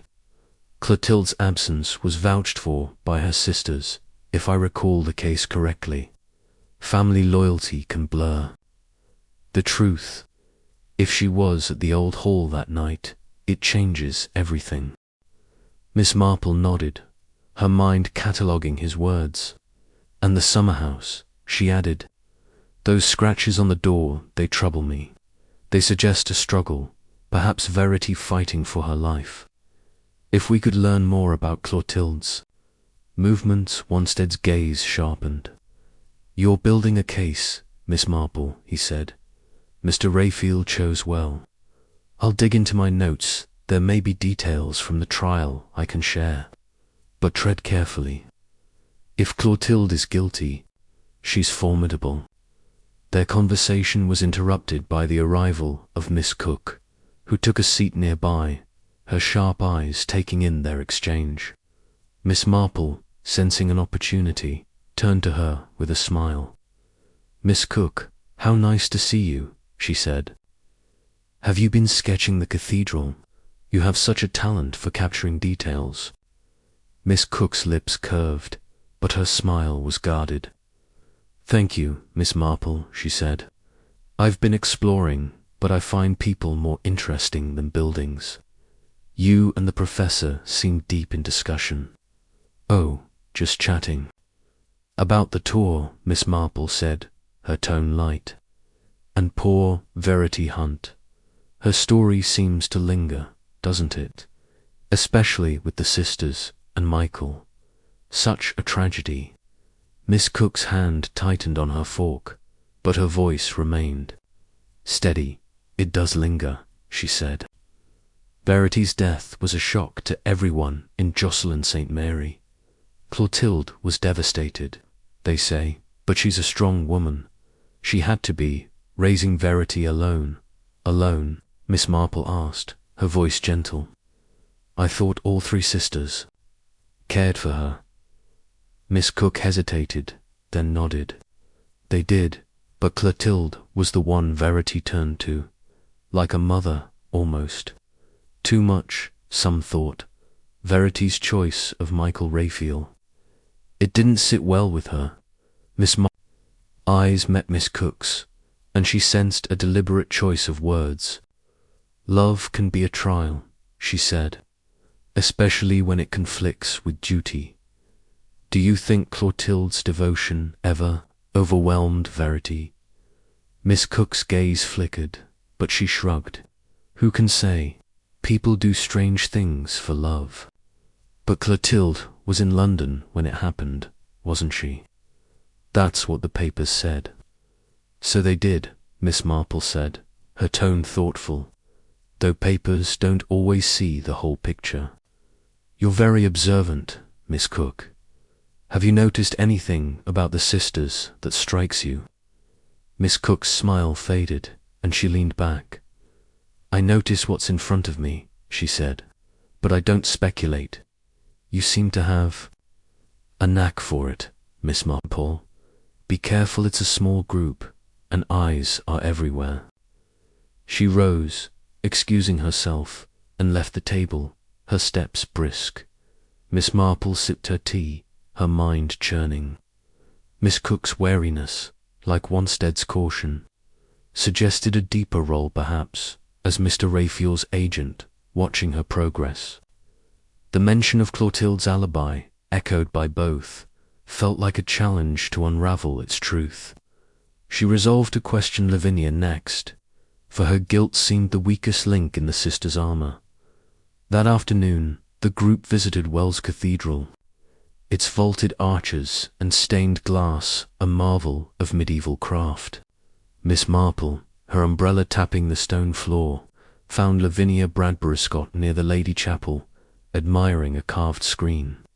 She approached, her smile warm and inviting. Such a magnificent place, Miss Marple said, settling onto a pew beside Lavinia. It makes one feel quite small, doesn't it? But also hopeful, as if truth might prevail. Lavinia's smile was genuine but strained. It is beautiful, she said. I come here sometimes, just to think. It's peaceful. I can imagine. Miss Marple said, her voice soft. You must need peace, living with such memories at the old hall. Verity's loss must weigh heavily, especially on Clotilde. Lavinia's hands clasped tightly in her lap, and she nodded. It does, she said. Clotilde was everything to Verity. When she died, it was as if part of Clotilde died too. She's never been the same. Miss Marple's eyes were kind, but searching. It must have been dreadful, finding her like that, in the garden. I read she was near the summer house. Were you all at home that night? Lavinia's face paled, and her fingers twisted her handkerchief. No, I mean yes, Anthea and I were. Clotilde was away, in London, visiting cousins. It was just us when it happened. Her voice faltered, and she looked away, her eyes bright with unshed tears. Miss Marple placed a gentle hand on her arm. How terrible for you, she said, to be there without Clotilde's strength. Did you see Verity that evening, before? Lavinia shook her head, her voice barely audible. No, she'd gone out to the summer house, we thought. She often did, to meet him. Michael. When we found her, it was too late. She stood abruptly, her handkerchief crumpled. I'm sorry, Miss Marple. I can't talk about it. She hurried away, joining Mrs. Butler near the nave. Miss Marple remained seated, her heart heavy but her resolve firm. Lavinia's hesitation, her quick defense of Clotilde's absence, felt rehearsed, as if protecting a lie. The sister's testimony, she suspected, had shielded Clotilde, but why? Had they known her guilt, or merely feared it? The sun, with its scratched door, was the key, and she longed to return to the old hall, to test the key and uncover its secrets. As the group reconvened for the coach, Miss Marple caught sight of Michael Raphael, who had joined them for the afternoon. His face was drawn, his eyes shadowed, and she sensed the weight of his return to Jocelyn St. Mary. She maneuvered to sit near him, her smile grandmotherly. You're looking better, Mr. Raphael, she said, offering a barley sugar from her bag. The cathedral must have done you good. He took the sweet, his lips twitching. Thanks, he said. It's hard, being back here. Verity loved this place. We'd walk here when Clotilde wasn't watching. Miss Marple nodded, her voice soft. She sounds like a lovely girl. It must pain you, the way people still look at you. But you loved her, didn't you? His eyes met hers, raw with pain. More than anything, he said, I'd never have hurt her. Clotilde hated me, thought I'd ruin Verity's future. She did things to keep us apart. Locked Verity in once. I tried to get her away, but his voice broke, and he looked out the window. Miss Marple's hand rested lightly on his. You did your best, she said, and someone knows the truth. We'll find it, for Verity's sake. He nodded, a spark of hope in his eyes, and she felt a surge of determination. Back at the inn, she sat by her window, the envelope and key before her. The truth was close, hidden in Clotilde's alibi and the summer house's secrets. As the cathedral bells tolled evening, she resumed her knitting, her needles clicking like a metronome of justice. Chapter 8. Michael's Confession. The twilight over Wells cast a gentle glow across the cobbled streets, softening the outlines of the cathedral's ancient stonework as the famous houses and gardens tour group gathered for dinner at the Swan Inn. Miss Jane Marple sat at a small table near the dining room's bay window, her knitting bag at her side, though her needles lay idle, her attention wholly absorbed by the undercurrents among her fellow travellers. The past days had sharpened her understanding of Mr. Raphael's task. Verity Hunt's murder, a decade old, was the wrong to be righted, and Clotilde Bradbury's possessive love for her ward, coupled with a questionable alibi, pointed to her guilt. Yet proof remained elusive, and Miss Marple's mind churned with the need to test her suspicions, particularly against Michael Raphael, whose anguished claim of innocence had stirred her sympathy but demanded scrutiny. The dining room was warm, its low beams and whitewashed walls lending a cozy intimacy to the evening. The group, weary from the day's exploration of Wells Cathedral and its precincts, chatted amiably, their voices mingling with the clink of cutlery. Professor Wanstead, seated with Mr. and Mrs. Butler, discussed medieval architecture with scholarly enthusiasm, while Miss Cook, her sketchbook absent, engaged Lavinia Bradbury Scott in polite but pointed conversation about local history. The Bradbury Scott sisters, as ever, presented a united front. Clotilde, regal in a navy dress, presided with quiet authority. Lavinia, her warmth tempered by nervous glances, attended to the group's comfort. Anthea, restless and pale, toyed with her napkin, her eyes darting toward Clotilde. Michael Raphael, who had rejoined the group after his morning absence, sat alone at a corner table, his dark hair falling across his forehead, his expression a mix of defiance and melancholy. Miss Marple, her lavender scarf now folded neatly in her bag, sipped her soup, her pale blue eyes observing the room with the quiet alertness of one accustomed to seeing beyond surfaces. Michael's return had been a relief, for his absence at the old hall had worried her, suggesting a man overwhelmed by memories of Verity. His brief exchange in the cathedral, where he spoke of Clotilde's attempts to separate him from Verity, had strengthened her belief in his innocence. But she needed a deeper understanding of his story, unfiltered by the pain that clouded his words. She resolved to speak with him tonight, using the inn's relaxed atmosphere to draw out truths he might otherwise guard. Dinner progressed with a hearty roast, and Miss Marple, ever adept at blending into the background, listened to the group's conversations. Anthea's nervous chatter about the cathedral's stained glass drew a sharp glance from Clotilde, who swiftly redirected the topic to the tour's next stop, a manor in Somerset. Lavinia, pouring coffee, mentioned a local festival, her voice bright but strained, as if eager to fill silences that might betray her. Miss Cook's questions to Lavinia about Jocelyn St. Mary's history, its families, its tragedy seemed calculated, reinforcing Miss Marple's suspicion that she was more than a mere artist.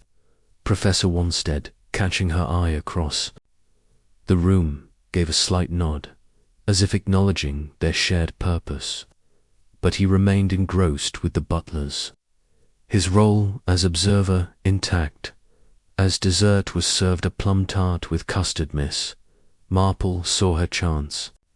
Michael, having eaten little, rose and stepped onto the inn's small terrace, lighting a cigarette as he leaned against the railing. She excused herself, wrapping her shawl about her shoulders, and followed, her steps slow but purposeful. The terrace overlooked a garden, its roses faded but fragrant in the evening air, and the distant murmur of the marketplace provided a soothing backdrop. Michael turned at her approach, his expression wary but softening as he recognized her. "Good evening, Mr. Raphael," she said, her voice gentle, her smile grandmotherly. "I hope I'm not intruding. It's such a pleasant evening, and I thought a breath of air might do us both good." He exhaled a plume of smoke, his lips twitching. "No intrusion, Miss Marple," he said. "Just needed some space. Crowds get to me sometimes." She nodded, settling onto a bench nearby, her hands folded in her lap. "I understand," she said. "Places like this, full of history, can stir memories, can't they? Especially for you, with Verity so tied to this part of the world." His jaw tightened, but he met her eyes, his own shadowed with pain. "You don't beat around the bush, do you?" he said, a note of respect in his voice. "Yeah, Verity's everywhere here. Wells, Jocelyn, St. Marriott's, like she's still walking these streets. Makes it hard to breathe." Miss Marple's eyes were kind but searching. "She was very dear to you," she said. "I can see that. It must be painful, carrying the weight of what happened and what people think. But you told me you loved her, and I believe you. Would you tell me more, dear, about her, about that time? It might help to share it." Michael hesitated, his cigarette forgotten, its ash falling to the stone. He leaned against the railing, his gaze distant, and for a moment she thought he might retreat into silence. But her gentle presence, her unjudging eyes, seemed to unlock something, and he began to speak, his voice low and raw. "Verity was everything," he said. "Bright, kind, stubborn as hell. She had this laugh god, it could light up a room. We met at a dance in Jocelyn St. Mary, summer of '61. I was just a kid, really trying to figure out who I was, and she saw something in me. We'd talk for hours about books, dreams, getting out of that place. I wanted to take her away, give her a life where she could be free." Miss Marple nodded, her silence an invitation to continue. She noted the tenderness in his voice, the absence of guile, and felt her conviction of his innocence deepen. "But, Clotilde," he went on, his tone hardening, "she hated me from the start. Thought I was trouble, a nobody who'd drag Verity down. She wasn't wrong. About the nobody part, my father, he'd written me off years before, said I'd never amount to anything. But Verity didn't care. She loved me, and I loved her. We planned to marry, to run off if we had to. Clotilde found out, though she did things to stop us." "What sort of things?" Miss Marple asked, her voice soft but insistent, her eyes never leaving his face. Michael's hands clenched, and he tossed the cigarette into the garden, its ember fading in the dusk. "She controlled Verity's every move," he said. "Watched her, followed her. Once, she locked Verity in her room for 2 days, said it was for her own good. Verity told me about it, crying, in the summer house. That's where we'd meet, when we could slip away. Clotilde didn't know about it, or so we thought, but she must have suspected, because things got worse. Verity was scared, said Clotilde was different when they were alone, like she wasn't. Just a guardian, but something else. Possessive, Verity called it." Miss Marple's heart quickened, but she kept her expression serene. "That must have been frightening for her," she said. Did Verity ever say what she feared Clotilde might do? Michael's eyes darkened, and he looked away, his voice dropping to a whisper. She said Clotilde would never let her go, that she'd do anything to keep her. I didn't take it seriously enough, not then. I thought we could outrun her. Get married, start over. But that night his voice broke, and he ran a hand through his hair, his anguish palpable. That night, Verity went to the summer house to meet me. I was late, got held up at work. When I got there, she was gone, dead, strangled, they said, with her own scarf. I found her, Miss Marple. I held her, tried to wake her, but she was cold. The police came, saw me there, and that was it.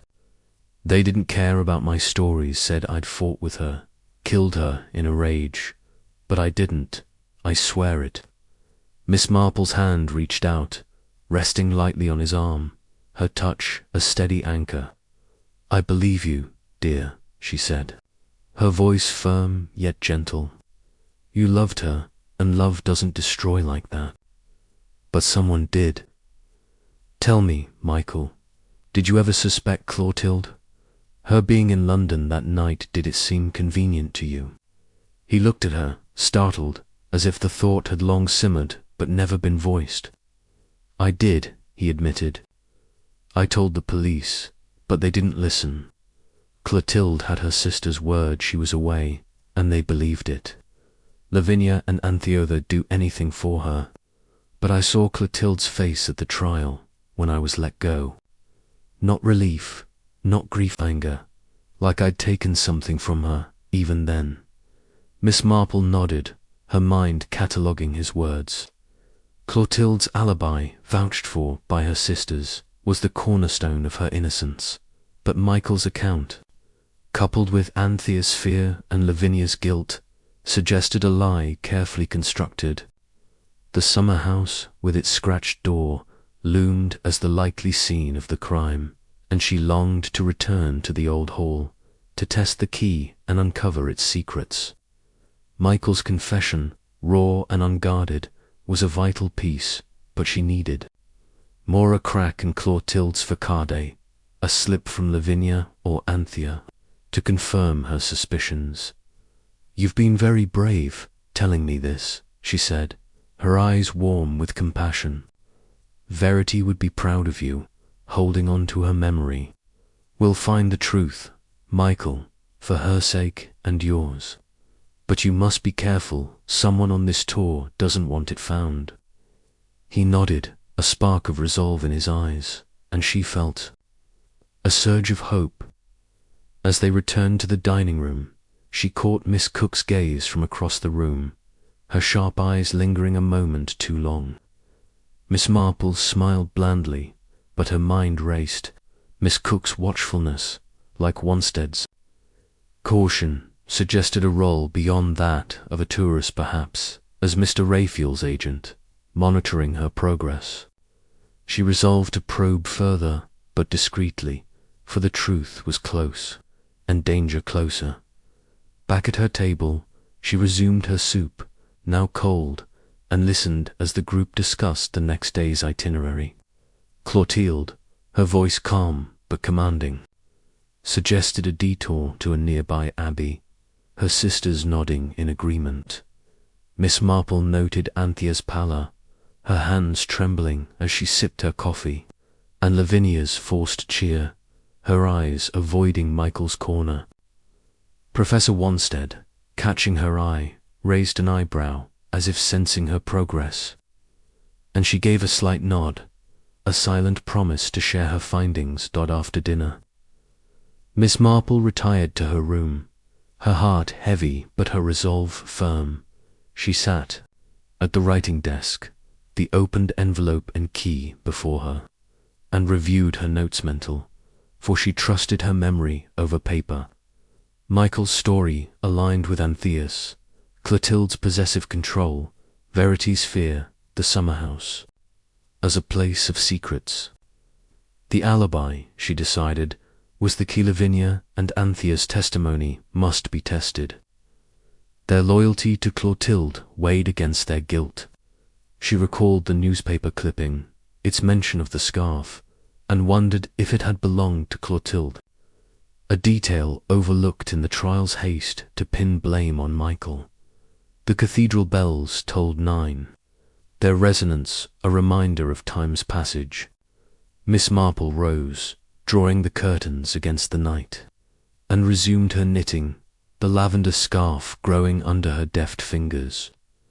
The tour would return to the old hall in 2 days, and she planned to revisit the summer house to test the key and search for evidence: a scarf, a letter, anything to confirm Clotilde's presence that night. For now, she would watch, her unassuming presence a cloak for the sharp mind beneath, letting the guilty betray themselves in the quiet moments of unguarded truth. As she prepared for bed, her thoughts lingered on Michael, his pain a mirror of Verity's loss. She opened her Bible, a habit from her youth, and read a passage on justice, its words a quiet affirmation of her purpose. Nemesis, she thought, was a heavy mantle, but one she would bear for Verity, for Michael, and for the man who had trusted her to see it through.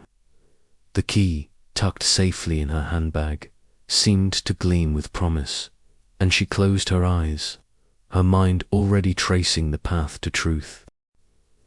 Chapter 9. The trap is set. The coach rolled through the mist-shrouded lanes of Somerset, its wheels humming a steady rhythm as the famous houses and gardens tour wound its way back to Jocelyn St. Mary for a final visit to the old hall. Miss Jane Marple sat by her window, her knitting bag at her side, the soft click of needles producing a delicate cream shawl that contrasted with the intensity of her thoughts. The past days had brought clarity to Mr. Raphael's task, Verity Hunt's murder. A decade-old wound was the wrong to be righted, and Clotilde Bradbury Scott, with her possessive love and suspect alibi, stood at the heart of it. Michael Raphael's raw confession in Wells, detailing Clotilde's control over Verity, had solidified Miss Marple's conviction that he was innocent. Yet proof remained elusive, and she knew the return to the old hall offered her last chance to unravel the truth before the tour moved on. The morning was cool, the sky a patchwork of grey and silver, and the air carried the earthy scent of autumn leaves. Inside the coach, the group's mood was subdued, the novelty of the tour tempered by days of travel. Professor Wanstead, seated across the aisle, pored over a journal, his scholarly air a mask for his role as Mr. Raphael's observer. Miss Cook, her sketchbook closed, gazed out her window, her sharp eyes missing nothing. The Bradbury Scott sisters sat together, Clotilde's poised silence a stark contrast to Lavinia's nervous chatter and Anthea's fidgeting. Michael Raphael, his face drawn, stared at his hands, the weight of returning to Verity's home palpable. Miss Marple, her unassuming presence a cloak for her sharp mind, felt the tension among them, a taut thread ready to snap. Her plan, conceived in the quiet of her room at the Swan Inn, was bold but necessary. Clotilde's alibi, her supposed absence in London during Verity's murder, relied on her sister's testimony. But Lavinia's guilt and Anthea's fear suggested a lie. The summer house, with its scratched doorframe, was likely the scene of the crime, and the key from Mr. Broadrib, tucked in her handbag, might unlock a vital clue. Miss Marple resolved to provoke a reaction, to unsettle Clotilde's control and expose her guilt. She would plant a seed of doubt, letting it spread among the sisters, and watch for the truth to surface in their unguarded moments. It was a risk, for Clotilde was formidable, but Miss Marple trusted her understanding of human nature to guide her at the old hall. The coach pulled into the gravel courtyard, and the group disembarked, greeted by the familiar sight of the manor's ivy-clad stone and gabled roofs. Clotilde, Lavinia, and Anthea stood at the door, their hospitality as polished as before, though Miss Marple noted a strain in their smiles. Joanna Crawford, the guide, announced a relaxed itinerary, a morning in the gardens, followed by tea. In the drawing room, the group scattered, some to the rose beds, others to the wooded paths, and Miss Marple seized her chance to set her plan in motion. She found Lavinia near the fountain, arranging a tray of lemonade for the guests. "Good morning, Miss Lavinia," Miss Marple said, her voice warm and disarming. "How kind of you to host us again. The old hall is truly a treasure, though it must hold such poignant memories with Verity gone." Lavinia's hands faltered, a glass clinking against the tray. "It does," she said, her voice soft. "We try to focus on the happy times, but it's not always easy." "Of course," Miss Marple said, her tone sympathetic but deliberate. "It's such a tragedy, her death. I was speaking with young Michael Raphael, you know, and he's still so broken by it. I can't help but feel he's innocent, despite what people say. It makes one wonder who could have done such a thing, here in your own garden." Lavinia's face paled, and she glanced toward Clotilde, who was speaking with Mr. Casper near the EUs. "Michael, innocent," she murmured. "The police thought otherwise, but it was a terrible time. We were all so shocked." "I'm sure," Miss Marple said, her eyes gentle but probing. "And Clotilde away in London, unable to protect Verity. It must have been dreadful for you and Anthea alone that night. But I suppose Michael's presence made it easier to believe he was guilty, didn't it? Though I fear the real killer may have been closer to home." Lavinia's hand trembled, and she set the tray down, her eyes wide with alarm. "Closer to home," she whispered. "What do you mean, Miss Marple?" "Oh, just an old lady's fancy," Miss Marple said, her voice light but her words calculated. "But secrets have a way of coming out, don't they? I've been wondering about that summer house where Verity was found. It's such a quiet spot, perfect for a private moment, or something darker. I do hope the truth comes to light, for Verity's sake." Lavinia's lips parted, but no words came. She turned away, her steps hurried, and joined Anthea near the rose garden, whispering urgently. Miss Marple watched, her heart pounding but her expression serene. The seed was planted, and she trusted Lavinia's guilt would carry it to Clotilde, stirring the unease she sought. She moved toward the summer house, intending to examine it further, but Professor Wanstead intercepted her, his notebook tucked under his arm. "You've been stirring the pot, Miss Marple," he said, his voice low, a glint of admiration in his eyes. "I saw Lavinia's face, she's rattled. What's your game?" Miss Marple smiled, her eyes twinkling. "No game, Professor," she said, "just a nudge to see what falls. I spoke to Lavinia about Michael's innocence and the summer house. I believe Clotilde was here that night, not in London, and her sisters know it. We need a crack in their story." Wanstead's brow furrowed, but he nodded.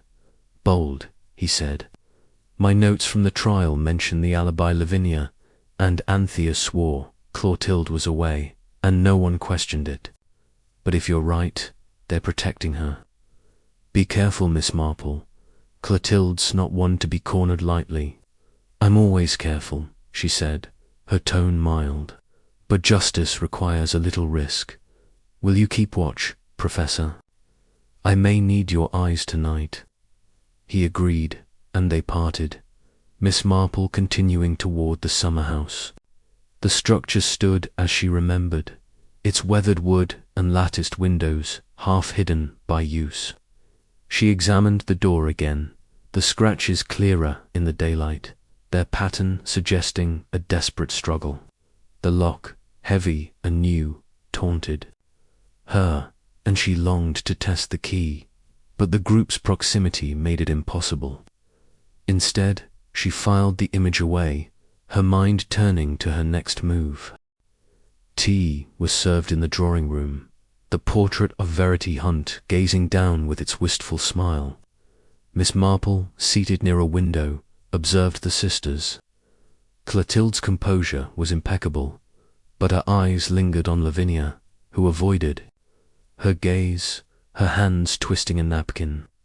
Anthea, pale and silent, stared at the floor, her scarf a tight knot. The seed, Miss Marple sensed, had taken root, and she prepared for the evening, when her plan would reach its climax. After dinner at the inn, as the group retired, Miss Marple slipped a note to Professor Wanstead, asking him to linger near her room. She returned to the old hall under the pretext of retrieving a forgotten shawl, accompanied by Joanna, who was eager to assist. Once there, she feigned fatigue, asking to rest in a guest room, and Joanna, sympathetic, left her alone. Miss Marple, her heart steady despite the risk, left her door ajar and dimmed the lamp, settling into a chair with her knitting. Her senses alert, the house was quiet, its creaks and sighs the only sounds, until soft footsteps approached. Clotilde entered, her face pale in the lamplight, her navy dress blending with the shadows. She stopped, seeing Miss Marple awake, and her voice was low, almost a hiss. "You're wrong about Michael," she said, her eyes blazing. "He's guilty, Miss Marple. You mustn't stir up the past." Miss Marple set her knitting aside, her voice calm but firm. "I'm not so sure. Miss Bradbury Scott," she said. "Michael loved Verity, and she loved him. You opposed their love, didn't you? Locked her away, tried to keep her yours. But she defied you in the summer house, and you couldn't bear it." Clotilde's composure cracked, her hands clenching. "You don't understand," she said, her voice trembling. "Verity was my light, my purpose. She betrayed me, choosing that. That boy, I only wanted to protect her." "Protect her?" Miss Marple asked, her eyes piercing. "Or possess her? That night, in the summer house, you weren't in London, were you? You confronted her, and when she refused to stay, you took her life." Clotilde's face contorted, and she stepped closer, her voice a whisper. "I couldn't let her go," she said, tears streaming down her cheeks. "She was mine, and she betrayed me. I used her scarf. It was quick. She didn't suffer. I had to, don't you see?" Miss Marple's heart ached, but her resolve held. "I see," she said softly, "but justice sees too, Clotilde. Verity deserved to live, to love. You took that from her." Clotilde sank into a chair, her sobs muffled, and Miss Marple rose, her hand on the door. Professor Wanstead, summoned by her note, stood in the hall, his face grave, having overheard the confession. "You've done it," he whispered, and she nodded, her expression somber. The trap had worked, Clotilde's guilt laid bare by her own words. Miss Marple felt no triumph, only sorrow for a love twisted into madness. As Wanstead moved to summon the authorities, she returned to her knitting, the cream shawl a quiet testament to her purpose. The key, still untested, would wait, for the truth was now free, and Nemesis had fulfilled her charge. Chapter 10. The mask falls. The old hall stood silent under a moonless sky, its ivy-clad walls looming like a sentinel over the darkened gardens of Jocelyn St. Mary.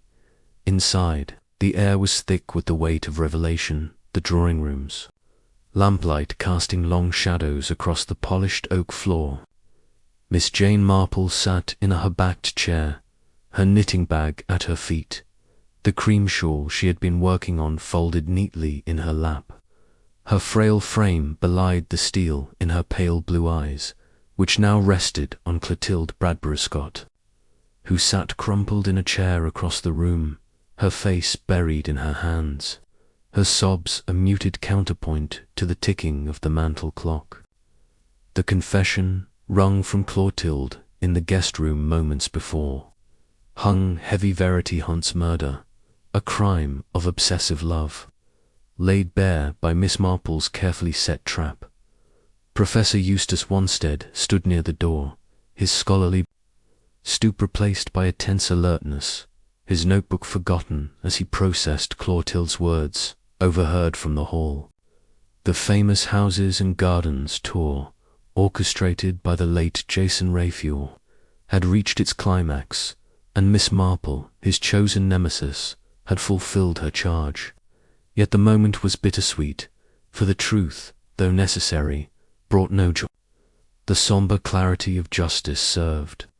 Clotilde's admission that she had strangled Verity in the summer house, unable to bear her ward's defiance, confirmed Miss Marple's suspicions, built over days of quiet observation and probing conversations. The scratched doorframe, Anthea's fearful slips, Lavinia's guilt. Michael's anguished innocent soul had pointed to this moment, but the cost of unmasking Clotilde weighed heavily on her heart. The drawing-room door opened, and Lavinia and Anthea entered, summoned by Joanna Crawford, who had been alerted by Wanstead's urgent whisper. Lavinia's face, usually warm and open, was ashen, her hands twisting a handkerchief as she took in Clotilde's broken form.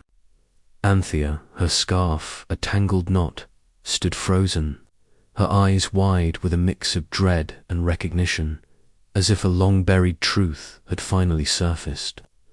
Miss Marple watched them, her expression one of gentle sorrow, knowing the sisters' world was about to shatter. The portrait of Verity Hunt, hanging above the fireplace, seemed to gaze down, its wistful smile a silent witness to the tragedy that had unfolded in this house. "What's happened?" Lavinia asked, her voice trembling as she crossed to Clotilde, her hand hovering but not touching her sister's shoulder. "Clotilde, what's wrong? Why are you—" Her words faltered as she met Miss Marple's steady gaze, and a flicker of understanding or fear crossed her face. Miss Marple rose, her movements slow but deliberate, her shawl draped over her arm like a mantle of authority. "Miss Lavinia, Miss Anthea," she said, her voice soft but clear. "I'm afraid there's been a revelation tonight, one that concerns Verity's death. Clotilde has told us the truth, and it's a heavy one. You must prepare yourselves." Anthea let out a small, choked sound, her hands flying to her mouth, while Lavinia's eyes darted between Clotilde and Miss Marple, her breath coming in short gasps. "The truth," she whispered. "What truth, Verity?" "It was Michael, wasn't it?" the police said. "No, my dear," Miss Marple interrupted, her tone gentle but firm. "Not Michael. He loved Verity, and she loved him. Clotilde has confessed that she took Verity's life in the summer house 10 years ago. It was not a stranger's crime, but one born of a love that turned to possession." Lavinia staggered, catching herself on the back of a chair, while Anthea sank to her knees, her sobs echoing Clotilde's. "No," Lavinia murmured, shaking her head. "It can't be. Clotilde was in London, she wasn't here. We told them, Anthea and I. We said she was away. It can't be true." Clotilde raised her head, her face streaked with tears, her eyes hollow. "It is true," she said, her voice barely audible, each word dragged from a place of deep anguish. "I lied to you both. I wasn't in London. I came back that night to talk to Verity, to make her see reason. She was in the summer house, waiting for Michael, defying me. I couldn't let her leave me. I used her scarf, and it was over so quickly. I didn't mean to, but I couldn't stop. Anthea's wail cut through the room, a raw sound of grief and betrayal, and she crawled to Clotilde, clutching her. "Skirt, you did it," she cried. "All these years, you let us think. You let Michael take the blame. Oh, Clotilde, how could you?" Lavinia, her face a mask of shock, stepped back, her hands pressed to her chest. "We lied for you," she said, her voice breaking. "We said you were away because you asked us to. I thought you were protecting us, protecting Verity's memory, but you killed her." Her words dissolved into a sob, and she turned away, unable to meet her sister's eyes. Miss Marple's heart ached for the sisters. Their loyalty twisted into complicity by Clotilde's manipulation. She stepped forward, her voice steady despite the sorrow she felt. "You didn't know," she said, addressing Lavinia and Anthea. "You acted out of love for your sister, believing her innocent. But the truth has a way of surfacing, and Verity deserves it." Clotilde's love for her was deep, but it became a cage, and when Verity sought freedom, it drove Clotilde to an act she could not undo. Professor Wanstead, who had remained silent, spoke now, his voice low but resonant. "Miss Marple is right," he said. "I heard Clotilde's confession, and it aligns with what I've studied: obsession turning to violence when control is lost. Mr. Rayfield suspected this, I think. He funded my work on guilt, placed me here to watch, and chose Miss Marple to uncover what the law missed."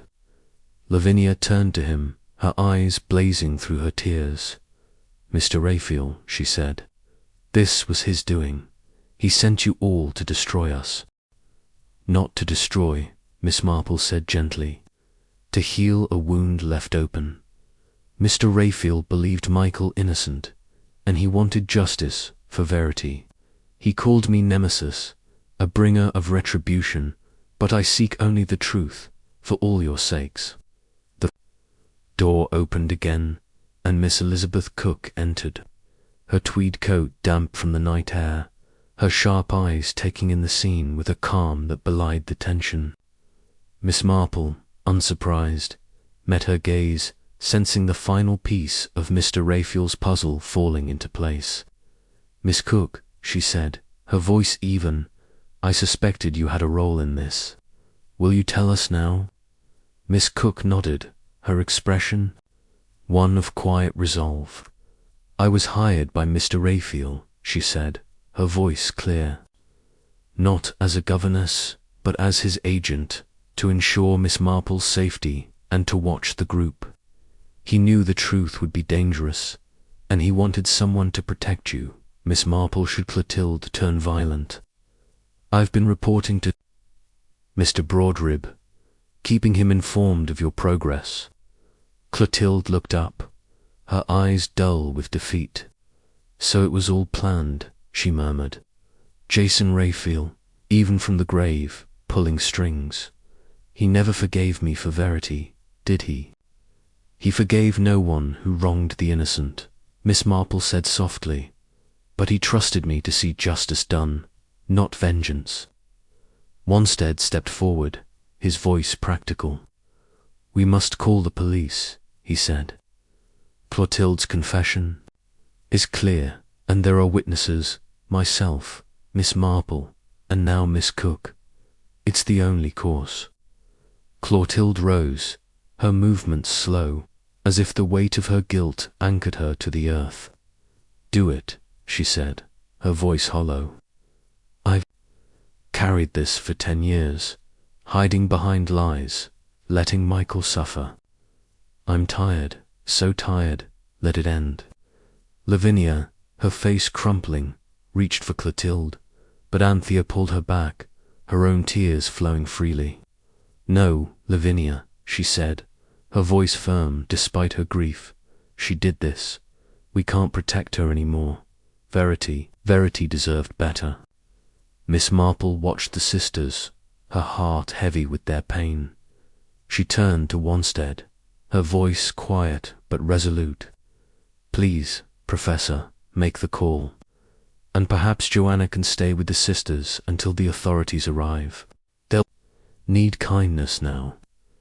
Wanstead nodded and left to find a telephone, while Joanna, who had lingered in the hall, entered, her face pale but composed. She guided Lavinia and Anthea to a sofa, murmuring words of comfort, while Clotilde stood apart, her gaze fixed on Verity's portrait, as if seeking forgiveness she knew would not come.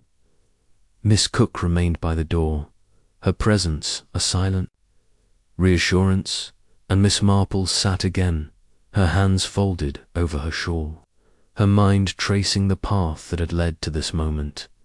The police arrived within the hour, 2 officers from the local constabulary, their faces grim as Wanstead recounted. Clotilde's confession. Clotilde, her composure partially restored, answered their questions with a detached calm, confirming her act and her deception. The officers, after consulting briefly, took her into custody, their movements gentle but firm. Lavinia and Anthea watched, their sobs mingling, as Clotilde was led from the room, her head bowed, her navy dress a stark contrast to the moonlight filtering through the windows. As the police departed, Miss Marple turned to Miss Cook, her voice low. "You've been a guardian, Miss Cook," she said. "Mr. Rayfield chose well. Did he give you any other instructions?" Miss Cook's lips curved in a faint smile. "Only to trust you," she said. "He said you'd see through the shadows. And you did. My job was to ensure you lived to do it." Miss Marple nodded, a spark of gratitude in her eyes. She turned to Lavinia and Anthea, who sat huddled together, their faces etched with shock. "My dears," she said, her voice warm, "you've lost much tonight, but you've gained the truth. Hold to each other and let Verity's memory guide you to healing." Lavinia looked up, her eyes red but resolute. "We will," she said. "Thank you, Miss Marple. You gave us back Verity, in a way." Anthea, her voice choked, added, "I'm sorry we lied. We thought we were protecting her, but we were wrong. We'll make it right for Verity." Miss Marple smiled, her heart lifting at their courage. She gathered her knitting bag and shawl, preparing to return to the inn, but paused at the door, her eyes lingering on Verity's portrait. The girl's smile, once wistful, now seemed at peace, as if the weight of her death had lifted. Miss Marple felt a quiet satisfaction, not in triumph, but in the restoration of truth. Back at the inn, she sat by her window, the sealed envelope, now irrelevant, but kept as a memento beside the key, which she had never needed. The summer house, she suspected, held no further secrets, its role as the scene of the crime confirmed by Clotilde's words. She resumed her knitting, the cream shawl growing under her deft fingers, its pattern a quiet testament to her purpose. The tour would continue, but her task was done, and she felt the mantle of Nemesis settle lightly on her shoulders, a burden borne and released as the cathedral bells tolled midnight. She closed her eyes, her thoughts drifting to Michael Rayfield, who would soon learn of his vindication. She hoped it would bring him peace, though she knew Verity's loss would linger. For herself, she felt only the calm of a duty fulfilled, and a quiet gratitude for Mr. Raffield's trust. The truth, as always, had found its way, and she, Jane Marple, had been its humble guide. Chapter 11. Justice done. The London sky hung heavy with clouds, casting a muted light over Lincoln's Inn Fields as Miss Jane Marple stepped from a taxicab onto the familiar pavement outside the offices of Broadrib and Schuster, Solicitors. Her black coat and sensible hat were dusted with the faintest mist of rain, and she adjusted her gloves with a quiet precision, her knitting bag swinging lightly at her side. The famous Houses and Gardens tour had concluded 2 days prior, its final stops a blur of grand estates and polite farewells, overshadowed by the dramatic unmasking of Clotilde Bradbury at the Old Hall. The weight of that night, Clotilde's confession, the sisters' shattered loyalty, and the sombre arrival of the police lingered in Miss Marple's heart, tempered by the clarity of a task fulfilled. Now, summoned by a letter from Mr. James Broadrib, she had returned to London to report the outcome of Mr. Jason Raphael's posthumous charge, her role as Nemesis drawing to a close. The brass plaque of the solicitor's office gleamed with understated authority, and Miss Marple ascended the steps, her steps slow but steady, her mind replaying the intricate web of clues that had led to Clotilde's downfall. Verity Hunt's murder, a decade-old tragedy, had been the heart of Mr. Raphael's mystery, and Miss Marple's careful probing Anthea's fearful confessions, Lavinia's hesitant guilt, Michael Raphael's anguished innocence, and the scratched summer-house door had unravelled Clotilde's lie. The sealed envelope, opened in Wells, had confirmed the focus on Verity, while the key, though untested, had symbolized the unlocking of truth. Clotilde's alibi, propped up by her sister's loyalty, had crumbled under the pressure of Miss Marple's subtle trap, and the confession, witnessed by Professor Wanstead and Miss Cook, had sealed her fate. Yet the victory was bittersweet, for justice, though necessary, left scars on all it touched. The young clerk, his collar still slightly askew, greeted her in the panelled waiting room, its beeswax polish and leather-bound tomes unchanged since her first visit. The fire crackled softly, and Miss Marple settled into a chair, her hands folded over her handbag, her pale blue eyes scanning the room with quiet alertness. The portrait of the stern-faced solicitor above the mantel seemed to watch her, and she wondered if he, too, had unravelled mysteries in his time. The clerk returned promptly, ushering her down the corridor to Mr. Broadrib's office, where the solicitor rose from behind his mahogany desk, his silver hair catching the light from a tall window. "Miss Marple," he said, his voice warm, but tinged with curiosity, "I'm delighted to see you again. Though I confess I've been eager to hear your report. Mr. Raphael's instructions were unconventional, to say the least. Please, sit." She took the offered chair, its cushion creaking faintly, and met his gaze with a calm smile. "Thank you, Mr. Broadrib," she said, her tone polite but direct. "It has been a remarkable journey, and I believe I've fulfilled Mr. Raphael's wishes. The wrong he sought to right has been addressed, though not without cost." Broadrib leaned forward, his fingers steepled, his eyes sharp with interest. "I received a brief message from Miss Cook," he said, confirming that a confession was secured. But she was sparing with details, as per her instructions. "I'd be grateful if you'd share the full account. Mr. Raphael trusted you implicitly, and I'm to ensure his intentions are honoured." Miss Marple nodded, her hands resting on her knitting bag, and began her tale, her voice steady and precise, weaving the story with the clarity of a village gossip recounting a scandal, yet with the gravity it demanded. She spoke of the tour's eclectic group, Professor Wanstead's psychological insights, Miss Cook's watchful presence, Michael Raphael's haunted demeanour, and the Bradbury Scott sisters' guarded unity. She described her growing suspicion of Clotilde, sparked by Anthea's nervous mentions of Verity and Lavinia's hesitant guilt, and confirmed by Michael's account of Clotilde's possessive control. The summer house, with its scratched door, had emerged as the likely scene of the crime, and the opened envelope, with its focus on verity and justice, had guided her path. "I began to suspect Clotilde's alibi," she said, her eyes meeting. "Broadribs, the newspapers reported she was in London when Verity was strangled. But her sister's testimony seemed strained, as if protecting a lie. Anthea spoke of Verity's fear, of Clotilde locking her in her room to prevent her marriage. To Michael, Lavinia's guilt suggested she knew more than she admitted.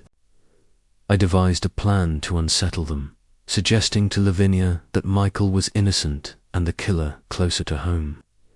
It provoked Clotilde to confront me, and in that moment, her guilt poured forth. She admitted strangling Verity in the summer house. Unable to bear her defiance, Broadrib's face tightened, his fingers pausing their gentle drumming. "Extraordinary," he murmured. "And you secured this confession alone?" "Not quite," Miss Marple said, her tone modest. "Professor Wanstead overheard, as I'd arranged, and Miss Cook, as you know, was Mr. Raphael's agent, ensuring my safety. The police were called, and Clotilde offered no resistance. She's in custody now, and the truth has freed Michael Raphael from suspicion, though it has broken her sister's hearts." Broadrib leaned back, his expression a mix of admiration and solemnity. "Mr. Raphael was right to call you Nemesis," he said. "He spoke of you with great respect, Miss Marple, after your time in the Caribbean. He believed you could see through human folly where others faltered, and you've proven it. But tell me, what of the key he gave you? Did it play a role?" Miss Marple's lips curved in a faint smile, and she reached into a handbag, producing the small brass key, its surface gleaming softly. "It did not, in the end," she said. "I thought it might unlock something in the summer house. Box, perhaps, or a hidden drawer, but Clotilde's confession rendered it unnecessary. I suspect Mr. Raphael included it as a symbol, a reminder that the truth is a lock only the right mind can open. I shall keep it, if I may, as a memento of his trust." Broadrib nodded, his eyes lingering on the key. "Keep it, by all means," he said. "Mr. Raphael left provisions for you, a modest sum, already wired to your bank, as thanks for your service. But there's more. He prepared a codicil to his will, to be enacted upon the resolution of this matter.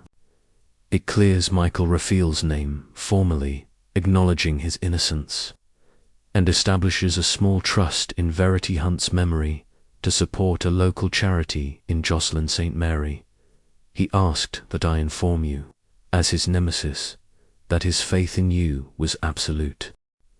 Miss Marple's eyes softened, a flicker of gratitude mingling with sorrow. "He was a remarkable man," she said. "Not always kind, but just in his way. I'm glad Michael will have peace, and that Verity's memory will endure. But what of Clotilde and her sisters? Have you heard anything?" Broadrib's face grew grave, and he reached for a letter on his desk. "I had a note from the authorities this morning," he said. "Clotilde has been charged with murder and is awaiting trial. She's cooperative, they say, as if relieved to unburden herself. Lavinia and Anthea are staying with friends in Exeter, struggling to come to terms with their role in her alibi. They've expressed remorse, and there's talk of them selling the old hall, unable to bear its memories." Miss Marple nodded, her heart heavy for the sisters, whose loyalty had been their undoing. "Poor dears," she said softly. "They loved Clotilde, and Verity too, in their way. I hope they find strength to move forward. And Michael, has he been told?" "He has," Broadrib said. "Miss Cook saw to it, at my request. He's in London now, grappling with the news. I understand he plans to visit Jocelyn St. Mary to lay flowers at Verity's grave. It's a start, I suppose, toward healing. Miss Marple's lips curved in a quiet smile, her thoughts drifting to Michael's haunted eyes, now perhaps lighter with the burden of suspicion lifted. She rose, smoothing her coat, and Broadrib stood, escorting her to the door. "You've done a great service, Miss Marple," he said, his voice warm. "Mr. Raphael's trust was well placed, and I confess I'm in awe of your insight. If ever you need legal advice, my door is open." "Thank you, Mr. Broadrib," she said, her eyes twinkling. "But I hope my days of unravelling mysteries are few. A quiet life in St. Mary Mead suits me best, though I'll carry this experience always." The clerk showed her out, and she stepped into the square, the mist now a light drizzle that pattered on her umbrella. The city buzzed around, her hansoms clattering, vendors calling. The distant wail of a siren, but she moved through it with the calm of one who had faced darker storms. Her thoughts turned to the tour's other players, Professor Wanstead, whose psychological expertise had bolstered her case, Miss Cook, the silent guardian, and Joanna Crawford, the unwitting facilitator of her plan. Each had played a role orchestrated by Mr. Raphael's unseen hand, and she felt a quiet gratitude for their presence at Victoria Station. She boarded a train to St. Mary Mead, settling into a window seat with her knitting bag at her side. The countryside unfolded fields of stubble, copses of bare trees, the occasional church spire piercing the mist. She opened her bag, producing the cream shawl, and resumed her work, the needles clicking in a soothing rhythm. Her mind, though, was far from idle, tracing the path that had led to Clotilde's unmasking. The summer house, with its scratched door, had been a silent witness, its secrets unlocked not by the key but by human frailty. Clotilde's love, twisted into obsession, had been her downfall, and Miss Marple reflected on the fine line between devotion and destruction, a lesson learned in countless village dramas. The train's whistle sounded, and she glanced out the window, her thoughts shifting to Michael Raphael. His vindication, she hoped, would free him to rebuild, though Verity's loss would linger, a wound time might soften but never erase. She recalled his words in Wells, the raw pain of a man misjudged, and felt a quiet satisfaction that his father, through her, had righted that wrong. Mr. Raphael's codicil, with its trust for Verity, was a fitting tribute, ensuring her memory, endured in acts of kindness rather than tragedy. As the train neared St. Mary Mead, Miss Marple's thoughts turned to her village, its familiar rhythms a balm after the tour's intensity. She would return to Danemead Cottage, to her roses and her neighbours' gossip, but she would carry the old whore's lessons with her, the cost of obsession, the power of truth, the weight of justice. The key, still in her handbag, was a reminder of Mr. Raphael's faith, and she resolved to keep it in her bureau, alongside other mementos of cases past. At the station she alighted, her suitcase carried by a porter who tipped his cap. The village was quiet, its cottages aglow with lamplight, and she walked the short distance to her cottage, her umbrella tapping the path. Inside, the fire was laid, and her maid, Lily, greeted her with a cup of tea and news of Mrs. Price's latest feud with the grocer. Miss Marple smiled, settling into her armchair, the normalcy a quiet comfort. She opened her Bible, as was her habit, and read a passage on mercy, its words a counterpoint to the justice she had served. The cream shawl lay across her lap, its pattern nearly complete, and she resumed her knitting, the needles a metronome. Of reflection, Nemesis, she thought, was a mantle she had borne well, but it was one she hoped to lay down, at least for a time. The truth had been her guide, and Verity Hunt, in her silent way, had been her beacon.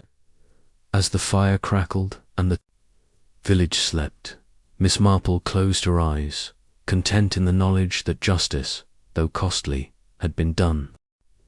Chapter 12. Return to St. Mary mid the late afternoon sun slanted through the laced curtains of Danemead Cottage, casting delicate patterns across the polished floor of Miss Jane Marple's drawing-room in St. Mary Mead. A fire crackled softly. In the grate, its warmth a gentle counterpoint to the November chill seeping through the village.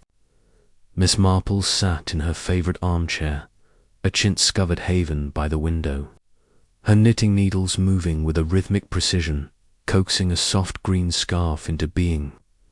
Her knitting bag, a familiar companion through the trials of the famous houses and gardens, tore, rested at her feet, its contents a quiet reminder of the mystery she had unravelled.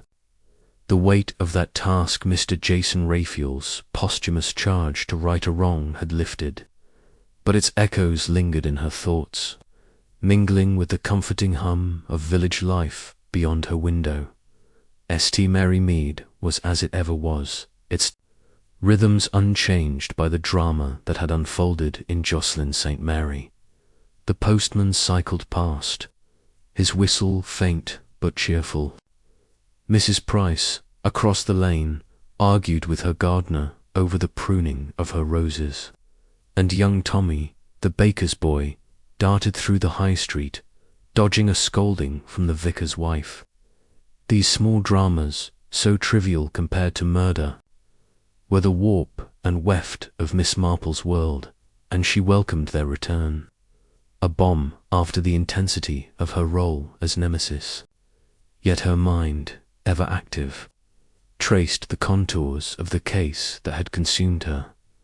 Verity Hunt's murder, Clotilde Bradbury Scott's obsessive guilt, and the fragile threads of truth she had woven into justice. The tour, orchestrated by Mr. Raphael's meticulous hand, had been a masterclass in human nature.